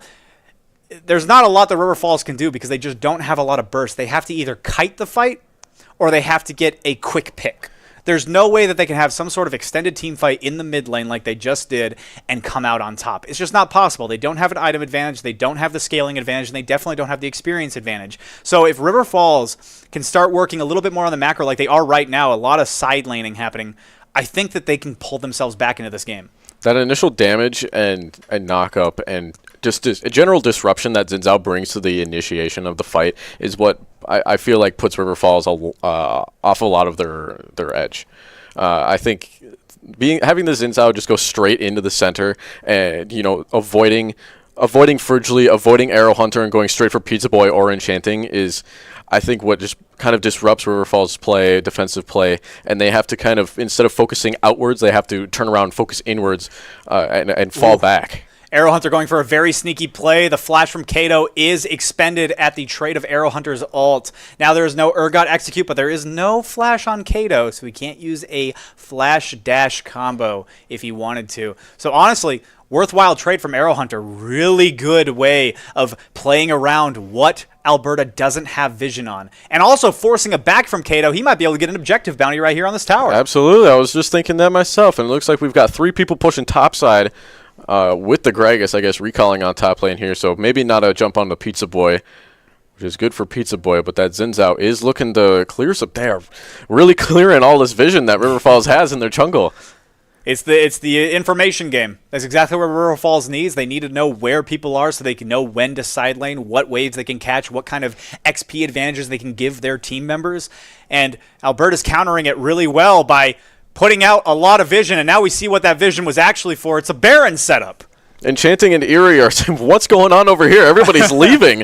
Okay, we've got 3 people on the Baron pit here. Is Pizza Boy's coming back, but Kato is there. Doesn't quite see Pizza Boy yet. Pizza Boy's going in. Kato trying to go in for the backline here. We've got fights on 2 fronts here. Pizza Boy goes in with the ultimate and banishes stunned, and that's just not enough to slow him down. Yeah, a big shutdown from the Corki player coming through, but not before he's traded by the Xin Zhao. Urgot has finally joined the fight. Player 5 is here, and he is ready to steer this game in towards a River Falls victory as more and more members of Alberta fall. However, the health bars are getting very dangerously low for River Falls, but great target prioritization as Arrow Hunter takes down Kato. Gragas is able to pick up one onto Pizza Boy before he falls down. He's trying to get and hopefully Eerie can get away, pops that shield to get him, but no! It's too much damage from the Gragas, and now both of the tanks from River Falls have to clean up.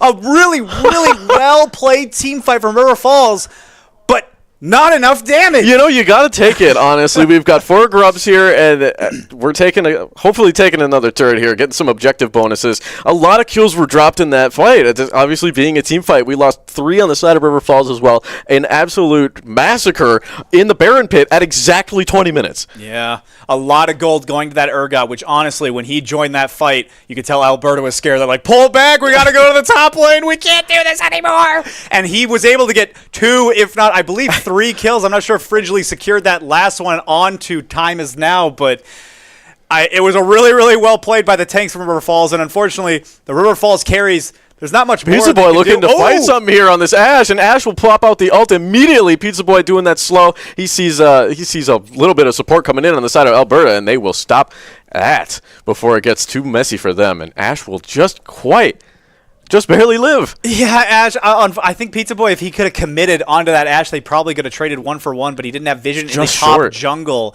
to know that the rest of the team was coming. And Ashe with those slows is crazy.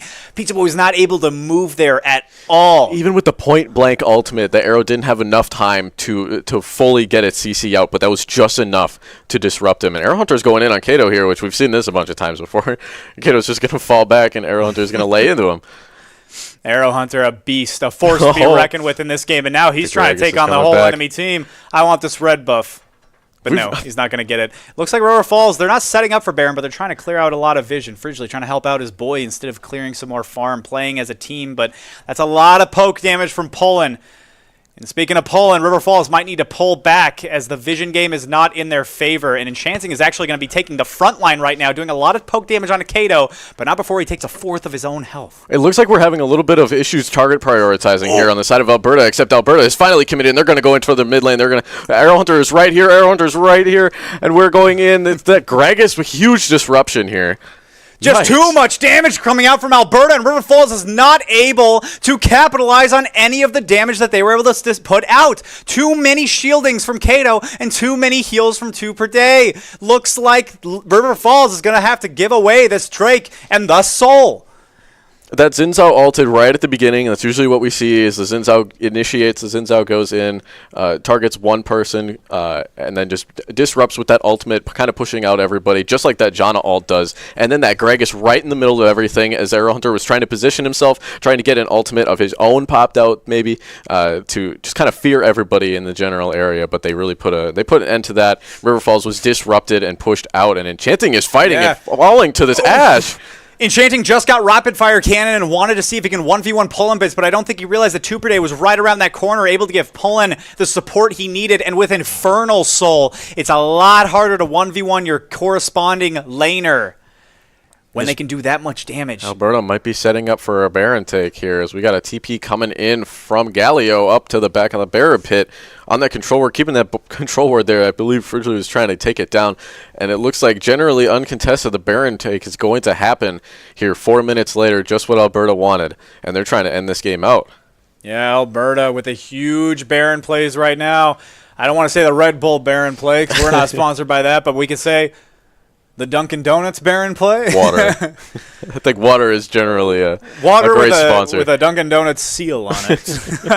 River Falls, however, it's not a completely unwinnable game. There is a 9K gold deficit. They do not have Salt and they do not have Baron. However, we have seen Alberta play sloppy We have friendship. before. We have heart. We're not out of this yet. Well, They haven't taken any of our inhibs yet. Beyond the heart of the cards, we have seen Alberta make mistakes. They are not a flawless team. They have flaws. They do have some hiccups here and there, and 2 per day might just be proving it right now. No, they do not want to capitalize. If River Falls can pick off one of these champions and just turn a 4v5 advantage to a 3v5 advantage to a 2v5 advantage, then slowly but surely I think they can make their way back into this game. I think, unfortunately, the issue that River Falls has with trying to take a pick here is they're always together on Alberta, or they're always just going to run away. The Galio, the Xin Zhao, and the Gregus are all able to just run away. It's Pizza Boy falls here to this Ash, and we've got another team fight on our hands. Yeah, that was an unfortunate pick because now Erie is just going to absolutely Frigidly with a 4. A great 4 suppression from Frigidly trying to dance everybody around, but there's just no damage to be had. The Corki has really good single target prioritization, but not against the amount of tankiness and shields that this enemy team provides. And that is a huge hiccup from River Falls. 4 members go back to a gray screen, and it's all up to the lone survivor of Arrow Hunter to defend the Nexus. Alberta just has so little weak points with this build and where they're at in the game right now. Gragas, Xin Zhao, and Galio, if they don't want to take the fight, they're not going to take the fight. They have the ability to just leave. And I don't think I've seen Ash and Karma leave each other's side, apart from like going around like one single wall where they can just, run back to each other. No, grouping is Alberta's strong suit, and honestly, my time is now. Didn't even need to be in that last team fight because Pizza Boy wanted to all in on the Ash, but we're all in on this Gragas right now, and the flash comes out. I don't think he realizes that the Ash just does way too much damage. Now, my time is now. I was just complimenting how he was doing really well on the split push, but not needing to join his team. But honestly, the job already got done. The Nexus turret fell in the mid lane, and 40 seconds on your Gragas is totally fine if you want to get rid of a tower forever. Poland Bits flashing forward, taking out Erie, but now he gets suppressed into the wall and is stunned. Boy's coming in. He does get fleed from Pizza Boy, but is it going to matter? It is a little bit of a lag compensation right now, but Pizza Boy lives with 1 health. Arrow Hunter on the hunt, and Frigidly is the one to shut down the Galio player. 2 per day. This enemy support is the only one alive on the side of Alberta, and Enchanting and Frigidly smell blood in the water. Frigidly's going to try and run at him, but 2 per day is going to run. They've got that Baron buff for a little bit longer here, and they see Frigidly pick up that rock, and they got to get out of there. Wonderful team play, wonderful reaction here by River Falls of the Gragas pushing into their fountain. Yeah, I think even the chickens, the Raptors, really wanted to come out and say, they were like, what just happened? River Falls took the lead? What? The tower fell? Are you serious? We're going to see this for myself. I had my money on Alberta this whole time, but River Falls is going to be a huge upset. Speaking of Raptors, Frigidly is like, you know what? Your neighbors were talking a lot of mad crap. We're going to be taking you out. Frigidly, just try to catch up on those levels deficits to banish level 13 to level 15. Goodness golly, this Xin Zhao is strong. Arrow Hunter opting for the Hullbreaker here, so we're probably going to see some split pushing here, and Arrow Hunter trying to maybe backdoor into the base. He's maybe looking for bot lane as he's making his way towards the bot side.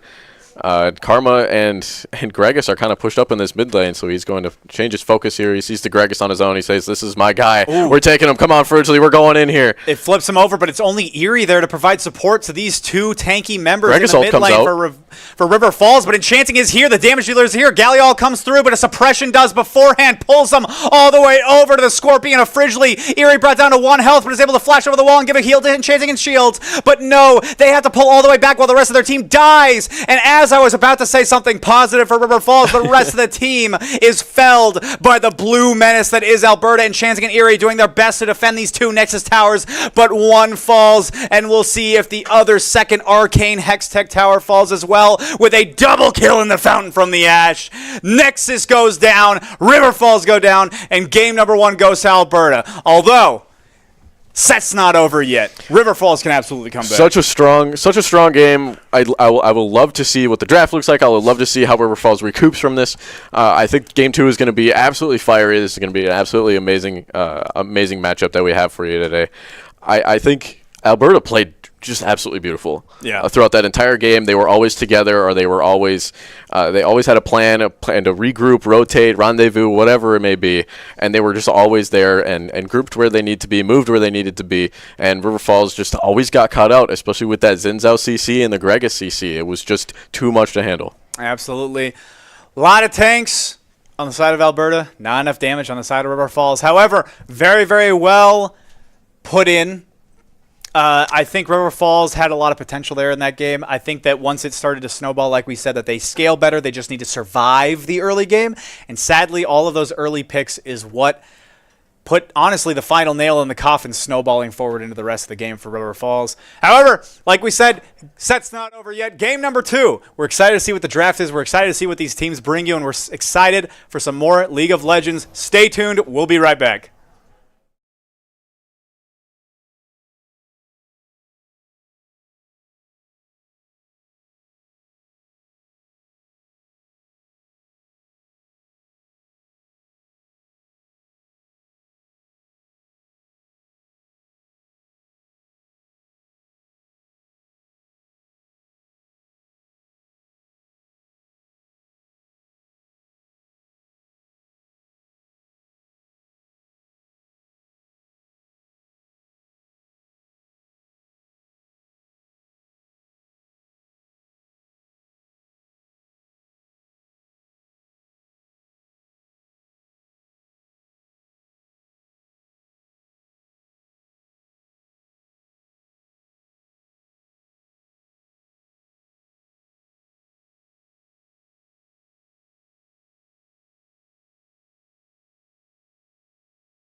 Welcome back, ladies and gentlemen, for game number 2 against Alberta.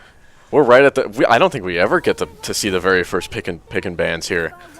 I like today's this. a good change. River Falls is on blue side in game 2 here, and we're banning out that Ashe that we so desperately, or well, I guess we just wanted it gone. Ooh. So we got an Aurora on the side of River Falls So here. this is something we saw Aaron play a lot of. Arrow Hunter is very confident on the Aurora champion, especially against matchups that are heavy melee based. Oh! Like Darius. Ah! We got a Dodger. That's okay.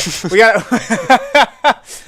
That means the game 2 is forfeit. Just kidding. Do not sue me for The life. drafts have already been made, so that nobody gets to say, "Oh, I'm not banning Aurora now." It's a third-party client that the bans were already conducted on. A Talia was picked, which is not intended in the top lane, it looks like. A Talia into Aurora, as far as we know. I'd love to see it. I would absolutely love to see it. I want to see Arrow Hunter play Aurora into Talia. I would love that, to see how he can get around those rocks, which is not a true cripple, but, he's not able to use his jump or else he gets stunned. But we're back right into it. Ashe ban. We saw a few other bans. I believe one of them was the Seraphine. Oh, yep, right there. And then we got the Nautilus ban, and then we're prediction here. It's prediction time, and I think we're having a Lux ban next. Show me Lux. Ding. All right, good answer. Good answer. Survey says it's fine. Oh my God. Anyway, we're gonna be talking more about this Aurora pick. Arrow Hunter has been confident on this, especially with the melee matchups. Ranged into melee, I understand that it's a little bit of, what's the word? The stigma around it is very annoying. It's very pleb of you, very scrub cheap. nature. Yeah, very cheap. The Amumu cheap got shot. through. We get to see Fridgley on the Amumu, which I hear is really stanky. Now, I was just about to say, before we get to that, I want to see how Aurora versus Gragas goes, because that's a melee character, and we already know Oh, they banned Talia. They wanted to ban Talia. That's what it was. Anyway, Gragas got through. I think that this is going to be a good matchup. The Gragas is going to be doing the exact same thing, where he just kind of contributes into that mid game as being a body. Now, that is what I wanted to segue into the jungle. Is Aurora isn't going to need much help from Gragas. I assume Gragas is going to be much more help.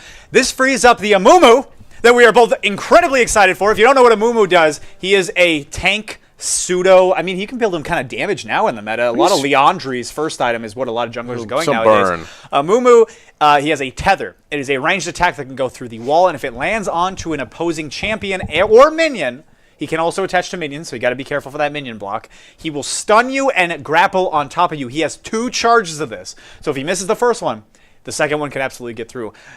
Next ability is more of clear. It's an AoE that you can toggle on and off that does a little bit of tick damage to anybody who's around him, so that's why you use the tether to get close and do that tick damage.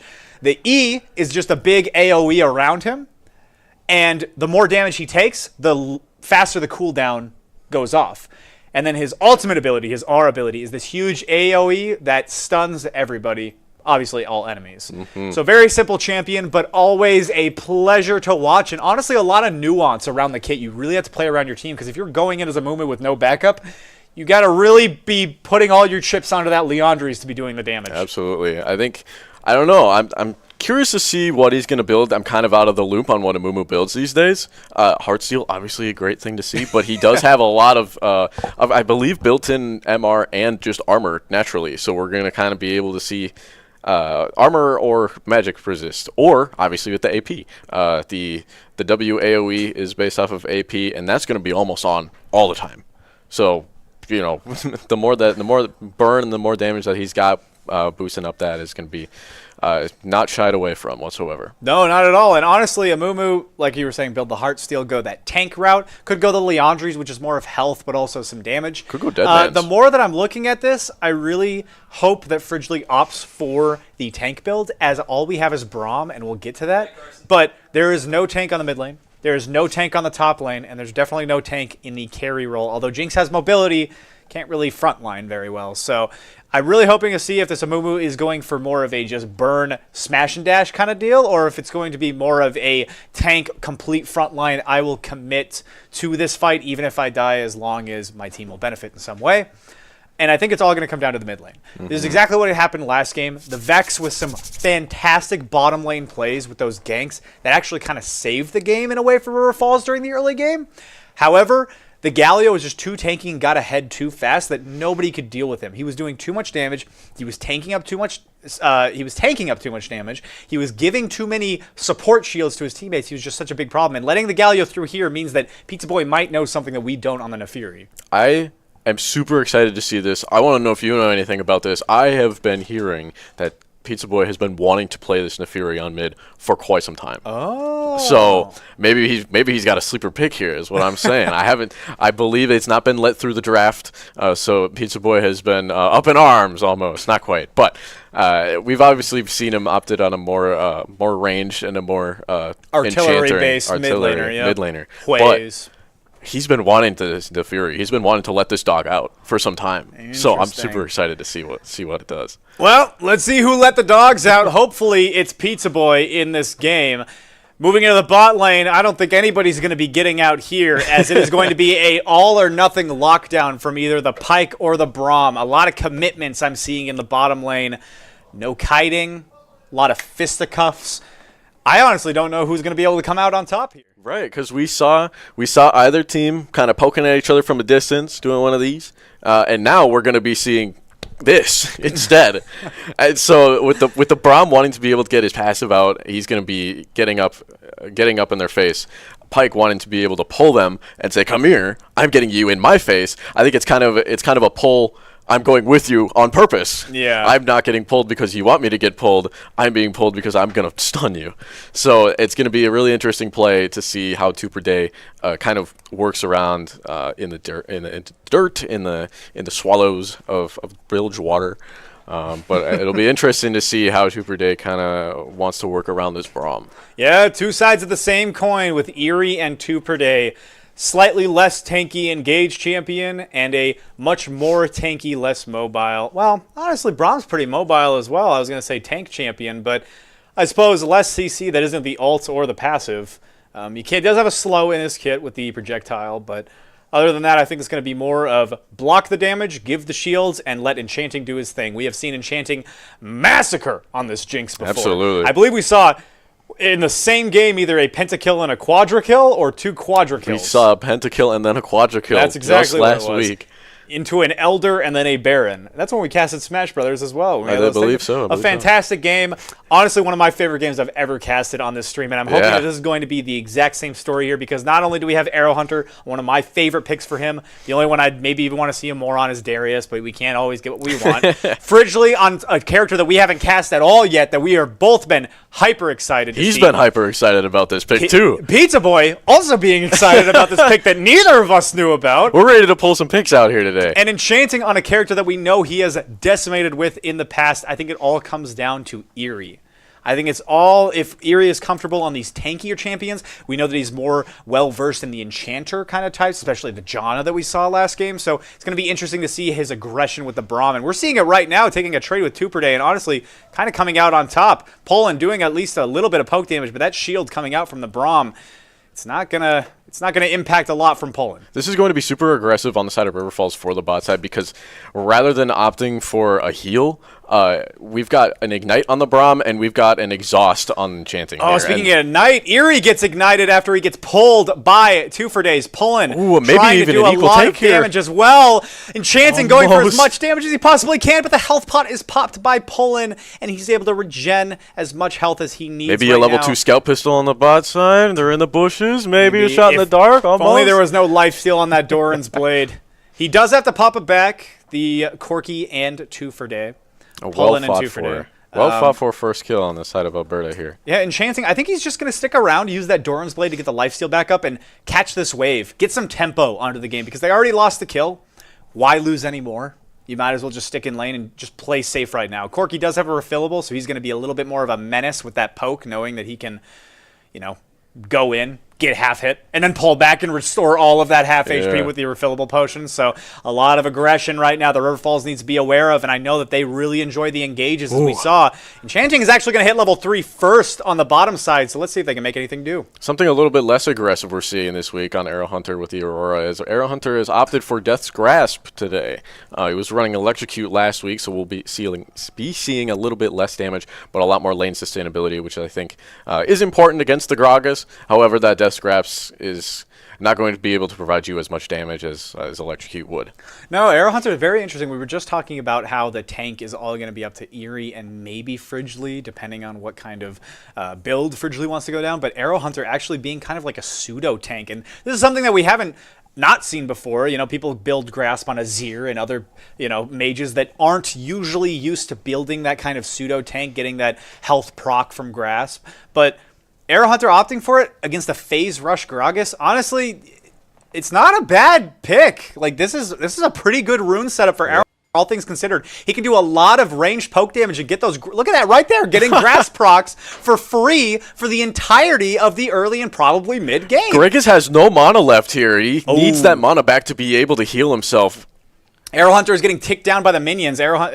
My Time Is Nigh does have a huge wave built up, but Frigely's coming in. We're seeing a gank on the top side here on this Gragas. Like you were saying, Gragas doesn't have any mana, but he just has enough to use the dash. And the dash is going to be able to secure his life. Frigely missing out on that rope, but it's okay. He can still farm down on the top side of his jungle, taking out that Gromp and maybe the wolves. However, almost a kill for River Falls, bringing it back up to 1-1. I think even if Frigely was able to grab a hold of those minions, he was just out of range, I think, of being in the lane. And so having those two charges of the Q you were talking about earlier, I think Amumu would have been able to grab a minion and then keep going, say, give me 2 seconds, I'm going to grab you again, and we're gonna actually do this for real this time. Yeah, honestly, I'm surprised he didn't want to commit the flash to it. However, I think he understood the situation, and he read that Arrow Hunter didn't have the mobility to catch up against a Phase Rush Gragas. So, pretty smart play. We're having a lot of tussles on all lanes here right now. Ooh, a big stun onto Eerie. Both members of River Falls are taken to a half hit, but all the abilities are down on the side of Alberta. They're almost stunned. They stun the Corki here, and the Scout Pistol comes in, but the minion comes out, and Eerie will fall to some stray bullets here. Yeah, pulling with a lot of tick damage. Pizza Boy is here to try and help out Enchanting, but it's not going to be enough. It's going to be a 1v3 with no mana for the Wolf. And now she gets pulled back by 2 for Day. A flash across the wall. Ultimate is up for Pizza Boy, but he doesn't have enough mana to use it. The lifesteal comes through and a flash He will live! A flash from just Banish. barely! And a small miss on the abilities from Banish, almost getting him after transforming into Enchanting, using that pistol to do all of this Jinx damage, transforming into, if you don't know, Viego can use his abilities to go inside of an enemy that he killed, and he gets everything. He gets everything. He gets every single ability, and that almost was the detriment of Pizza Boy. Pizza Boy is losing tempo in the mid lane for this help on the bottom lane, and honestly, not a great trade from River Falls as they don't get anything out of it. Unfortunately, the Pizza Boy's flash over that wall was responded by Pullen's flash over that wall. Pullen was just not able to lay it down enough damage in order to finish Pizza Boy, which is absolutely great for River Falls here. So we've got an 03 instead of an 04 here as Pizza Boy is trying to get some pressure in on Kato here as River Falls is Frigely, is just passing through. Going down to his bot side, and Tuber see some control wards falling, and Arrow Hunter's getting some health back. Gragas is getting some health back. Gragas is getting some CC down. We might see his belly flop here, but Arrow Hunter is going to go invisible and still lay down that fire. Oh my goodness, Arrow Hunter is out of mana. He's got to be really careful here, but he is doing so much damage to My Time Is Now. Meanwhile, there's a little skirmish in the bot lane, but Viego banishes here. And he is ready for Arrow Hunter's getaway. The flash is available on Arrow Hunter. He might have to use it here. The stun comes out, and it's just shy. Arrow Hunter will fall, unfortunately, to the Viego ult under turret, and he will take a couple of shots before... And he'll actually die. He actually dies taking that turret shot. Huh. So, even trade on the top side.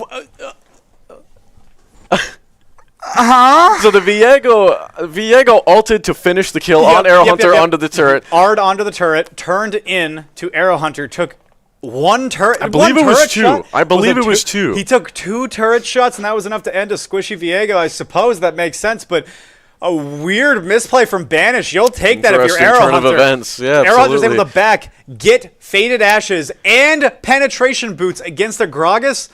Oh, but we're talking too fast right now because Frigely is half hit into the mid lane. He's not tanking yet. Frigely, and now there's going to be an ultimate coming through from the Galio player. This is exactly what we were talking about, giving all of his teammates those shields and the health bonus. And meanwhile, Corki is going to be able to get a triple kill and secure the Drake here for his team. Pizza Boy out of mana, out of options, and out of there as he retreats back to the mid lane. I was going to say, absolutely fantastic play here by Frigely, because Frigely not quite level 6 here taking this Drake fight, but he got it completely uncontested. We barely even noticed it. Those grubs went to the the side of River Falls very early on, and I don't think anybody even saw it. So Frigely taking this time that everybody is tussling and everybody is probably out on their own lane. I'm gonna go take Drake, guys. You guys keep your laners busy. I'm gonna go take this first Drake, and just barely doesn't quite get it. I believe he had it at around half when everybody started to show up. It was just a little bit late for Pizza Boy to kind of get in there and get in the fray, and then for his bot laners to provide him some support. Arrow Hunter does not want My Time Is Now to take this cannon. He is stopping him at all costs right now. And meanwhile, in the chat, I'm not sure if you saw it, Eerie was spam pinging the bounty that's on this Corky's head.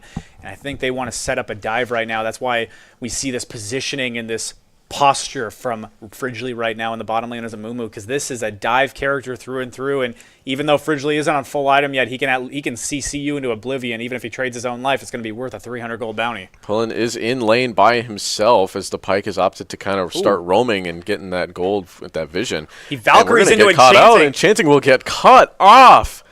Takes a huge amount of damage and then is executed from the Pyke. Pyke goes in for a double kill, taking out the Amumu, and now River Falls is back on the back foot. No more kills will go in the way of Alberta, but they already got their victory, clearing out the vision for River Falls on top of 2 kills. Ooh, Eerie getting focused right now, gets pulled, has to burn the flash to go back, and Pullen Pyke pulls with out some BM right now. Fantastic double execute here. So Pyke's ultimate is able to execute enemies at lower HP, and instead of getting all of the gold for himself, it gives himself a little bit of a gold bonus and gives everybody else who got an assist, everybody else is around on his team. Eerie has ultimate up in the bottom lane right now. I wonder if they're going to go in for the Corky. No, he Valkyries away right now. I assume that Enchanting wanted to go in for it, but no, they're just going to prioritize the wave. Not the worst thing here. We're just going to regroup and try to get up some farming here. Void Grubs are back. Maybe River Falls will opt for some Void Grubs and get maybe an empowered Rift Herald here, as I believe Rift Herald comes in about 15 minutes. Ooh, Arrow Hunter popping the ult, but the Phase Ridge Gragas is able to get out in time. Actually, no, he didn't. He was in the ult and had to burn the flash, I just realized. So no flash on the enemy top laner.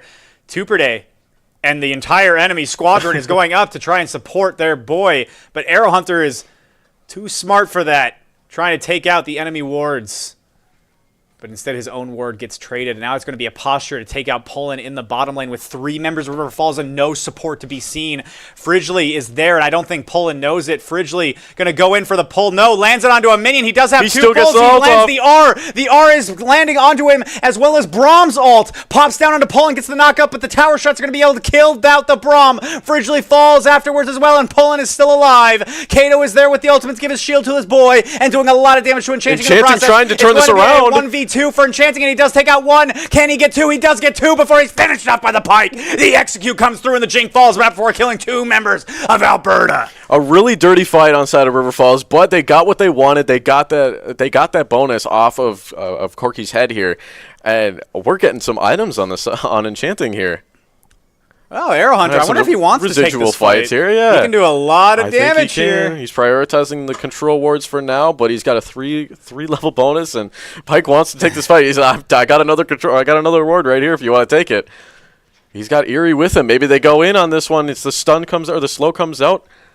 But they're going to let the Pyke roam free. But meanwhile, look at the top lane. Look how many plates and how much gold they're collecting for Alberta. They might actually be able to get first turret here. And like we said in the last game, first turret can make or break a game with the amount of damage you do. The ultimate is popped from Pizza Boy. That Neferi ult is going to hone in onto the enemy support. And the Pyke falls, but not before the tower does for Alberta. Let's see if River Falls can make something happen with a 4-man dive onto Pullen. Pullen Valkyries into the tower, just trying to take out the wave. But he gets stunned up and rooted. Pullen doing as much damage as he possibly can. But Eerie is there to tank it up with that big Brahm shield. But no, he takes 2 towers. Oh my God, he lives on 1 HP, and that was absolutely planned. All going according to plan. Nobody would have thought, but he accounted for every little minuscule tower hit he wanted to take, and that was masterclass gank to bring River Falls back into this game, and they still want to hunt. Kato trying to do as much as he can on the Pizza Boy. He's doing a lot of damage right now. Tuperday going in for a little bit of a burn. Is it going to squeak out? Not just quite. He'll take it. No, it's He'll live it. 2 members, heartbreaking for Alberta, as 2 members of River Falls survive with 1 HP. They're looking for him. That Pyke wants him dead. They are 1 plate. Oh, they didn't get the plate. Kato misses out on the plate by not landing an auto attack, and 2 per day is just hovering but not making anything happen. And they've got that jungle side warded. They see where Arrow Hunter is at, despite all of the efforts that he's done in getting these wards down throughout the rest of them this game. I want to point out that we got to give so much respect to Arrow Hunter, regardless of who the call was, because he gave up his entire lane tempo, gave away his entire tower just to go help the bottom lane, and it's working out because Pullen gets knocked up from Erie's ultimate, but there's not a commitment, and it wasn't called out for Erie because Erie is taking so much damage, and he did not know. The execute does not land, but it doesn't matter because Banish is going to land on him anyway. Gets that kill, but a quad stun from Fridgely's R, and that is why you picked the Amumu. Is it going to be enough damage, though, as Enchanting falls, and that is your primary damage dealer. Arrow Hunter here to try and clean up the scraps, but it's going to be 3 members of Alberta versus 1 Bunny Rabbit, and it looks like we're having hair on the menu today, as it's a double kill for Pullen and a single kill for the Galio of Kato. An unfortunate mistime by River Falls, and I think it's a miscommunication with Erie going in a little too far onto Pullen where everybody else is ironically pulling back. It was looking really good for River Falls here on that team fight, and having every single member of Alberta in that small area, absolutely fantastic for Qs on Jinx.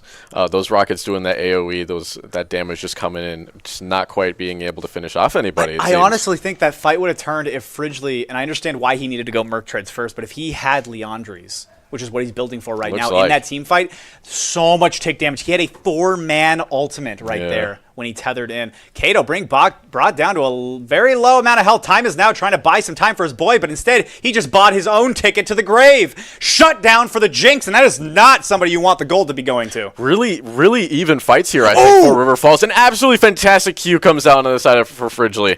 But there's no follow-up. Absolutely beautiful. It's beautiful, but nobody follows up, so Fridgely loses a huge chunk of his health. Can they take down this turret? And thus the bounty, just in case, before the TP comes in. The TP does end up being successful enough before the turret falls. Fridgely, you got to get out of there, man. Don't stick around. He had to take 2 tower shots. A huge Braum knocks up 2, but again, there is just no follow-up on the side of River Falls. 2 per day getting a huge execute. 3, oh my gosh, a triple kill execute on the side of River Falls. Pizza Boy trying to come in from the mid lane, but is not going to be enough. My time is now zoning him great.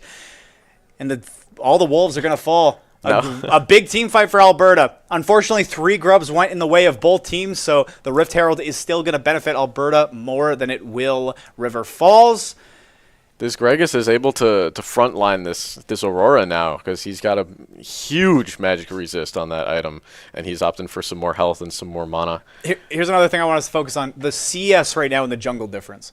Fridgely has been prioritizing a lot of ganks, and I do appreciate that, but 65 CS to 116. This is typically what we see. And I understand that a lot of CS is being stolen by Viego with the buff raids because he has so much lane prio, but you got to get Leandries before we can make engagements like that under the tower. I love what he was going for, a beautiful hook. And before I get back into it, Pizza Boy gets stunned up before expending the ult, and now look at all those little wolves onto the phase rush of Gragas, but he is getting away. Arrow Hunter getting one shot, jumps over the entire team, but then is Valkyrie'd on by Pullen. Can River Falls make something work? A double taunt from Kato, and it's a huge team pile into the top side jungle for River Falls, and it looks like it's actually going to be their detriment. Enchanting trying to pump out as much damage as he possibly can, but he simply doesn't have the items to do all the damage that is needed. Pullen doing even more flashes over the wall, acting with so much confidence. Erie not able to protect his boy as he's squishy as well. The Rift Herald is summoned into the wolf pit. Funny enough, they're gonna finish out that first tier 1 here on mid lane and then get another push onto the second T2 on mid. Yeah, the tier 1 tower falls, and I'm sure the tier 2 is soon to follow. Gragas getting some tempo in the bottom lane, and finally, we were just talking about this. Finally, after Viego finishes his second item, Fridgely's finally finished his first. Absolutely, it's just about double Amumu's CS here. In double the items. Absolutely, it definitely goes to show. But just the lane presence that Fridgely has, I think, is being undershadowed by Alberta, and I think that once River Falls kind of catches their groove, I think they're definitely going to be hurting from Fridgely towards the later stages here, or even just in a couple of minutes. We're only at 18 minutes into this game, and it feels like we've been laning phase has been gone for a while, and we're just taking team fights and we're just taking fights in general. And Fridgley's kind of here. He's ready to hook, I think. But this is what we're talking about. Fridgley is not tanky enough to be frontlining in these fights, and he just gets one shot by Pullen. 2 per day might fall in response, but it might not be enough as the Galio all comes through and is able there to support Kato and Pullen. Banish cleaning up, or rather it's Kato cleaning up Eerie on the Braum, and now Pizza Boy has to run for his life down the mid lane. I think it's just, unfortunately, it's a little bit too late, but River Falls needs to be farming here. The bounties are up, which means that any objectives that River Falls takes, they will get. Oh, the taunt just barely gotten over the wall. I don't think Kato saw Arrow Hunter. He didn't. Kato had no idea where Arrow Hunter was, but now he does. Invisibility oh my gosh, the invisibility into the bush is unheard of. And those ankles are broken from Kato as Arrow Hunter glides right out from the top lane. But Pizza Boy might be in trouble. Banish using the ultimate, and now Viego ult is down to do a lot of take damage on a Pizza Boy, and instead of recall, and Pizza Boy's going to stay in the fight right now, trying to defend this bottom tier 2, but it falls instead. Arrow Hunter ults onto time is now, but he flashes right out of it. Banish trying to support his boys from the top side of the jungle. 2 per day using the invisibility to get close. Fridgley dropping down, uses the ult, but only lands a one-man ult on the Banish. It is another ult going through onto Banish from Pizza Boy, but is it going to be enough damage? No, a double kill for the Viego player. However, they're pulling it back very, very slowly. A triple kill from the Viego player as Jinx picks up the pike for himself, and Arrow Hunter is the last of the remaining 5 for River Falls. Unfortunate. Unfortunate for River Falls, but Alberta is just pressuring, as that's what we've seen them do all game and all match and all of last match. And River Falls just has no response, unfortunately. Ooh, a flash channel from Banish trying to one-shot Arrow Hunter, and he does. He goes into Arrow Hunter's abilities, and now he's going to play the bunny rider himself. Gets stunned by Fridgley, but is able to use his R back to get a blink over the wall, but not before taking a bunch of tower shots back down to a 4th of health. And I don't think they're going to be able to catch him right now. Fridgley and Eerie are just simply not fast enough. The 3rd Drake is up here, so I'm thinking that Viego here is going to recall, and they're going to go back for that Drake. An extra little bit of armor is going to work wonders for Alberta here, and just being able to brush off even more of River Falls, as they're doing right now, is a lot of ults come out, a lot of damage comes out on the side of River Falls, but they're just not quite able to finish anybody off. Galio lives with 1 health, is able to get his ult off into the Drake pit, and now it's going to be another team fight. Pizza Boy already expended his ult at the risk of half health, and now Pullen and Banish are here to clean up the scraps. Fridgley falls first. He's just not tanky enough, and he's not doing enough damage for the Leandri's to count, and Execute comes through from the pike onto the Jinx player, and now the one by one, the dominoes of River Falls fall to the ground at Alberta's feet. This Galio has been so prominent, both Game 1 and Game 2, with being able to just tank everything, all of the tankiness that he has, and all of the mobility and the CC that he has. He almost died there, just so much. He jumps right at the peak of the damage dealt by River Falls. He goes invincible and invulnerable. It cannot be targeted, and he just right into the Baron or Drake pit, and he can't be caught out. Look at his items, though. So much defense and so many shields that he can provide for himself that it's almost impossible to jump onto this Galio. They committed so many ultimates and so many resources that honestly, at the end of the day, you got to be looking at Fridgley right now. It's not his fault, but 1 in 9, a non-tanky Amumu that's not even able to get off CC on more than one person. It's very, very difficult for him to play around the team fights. And again, that's not necessarily his fault. It's just not possible for him to play in the groove that River Falls wants to be in right now. Right. I think they definitely need to be more defensive while being offensive. And Amumu being able to be more defensive on his own, being able to stay alive in those team fights is incredibly crucial, especially when your other tank is just a Braum.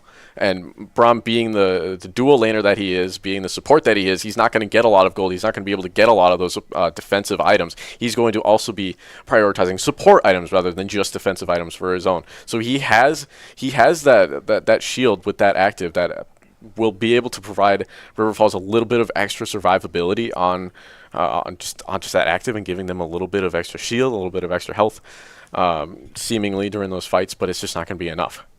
2 per day looking for a little pick right now.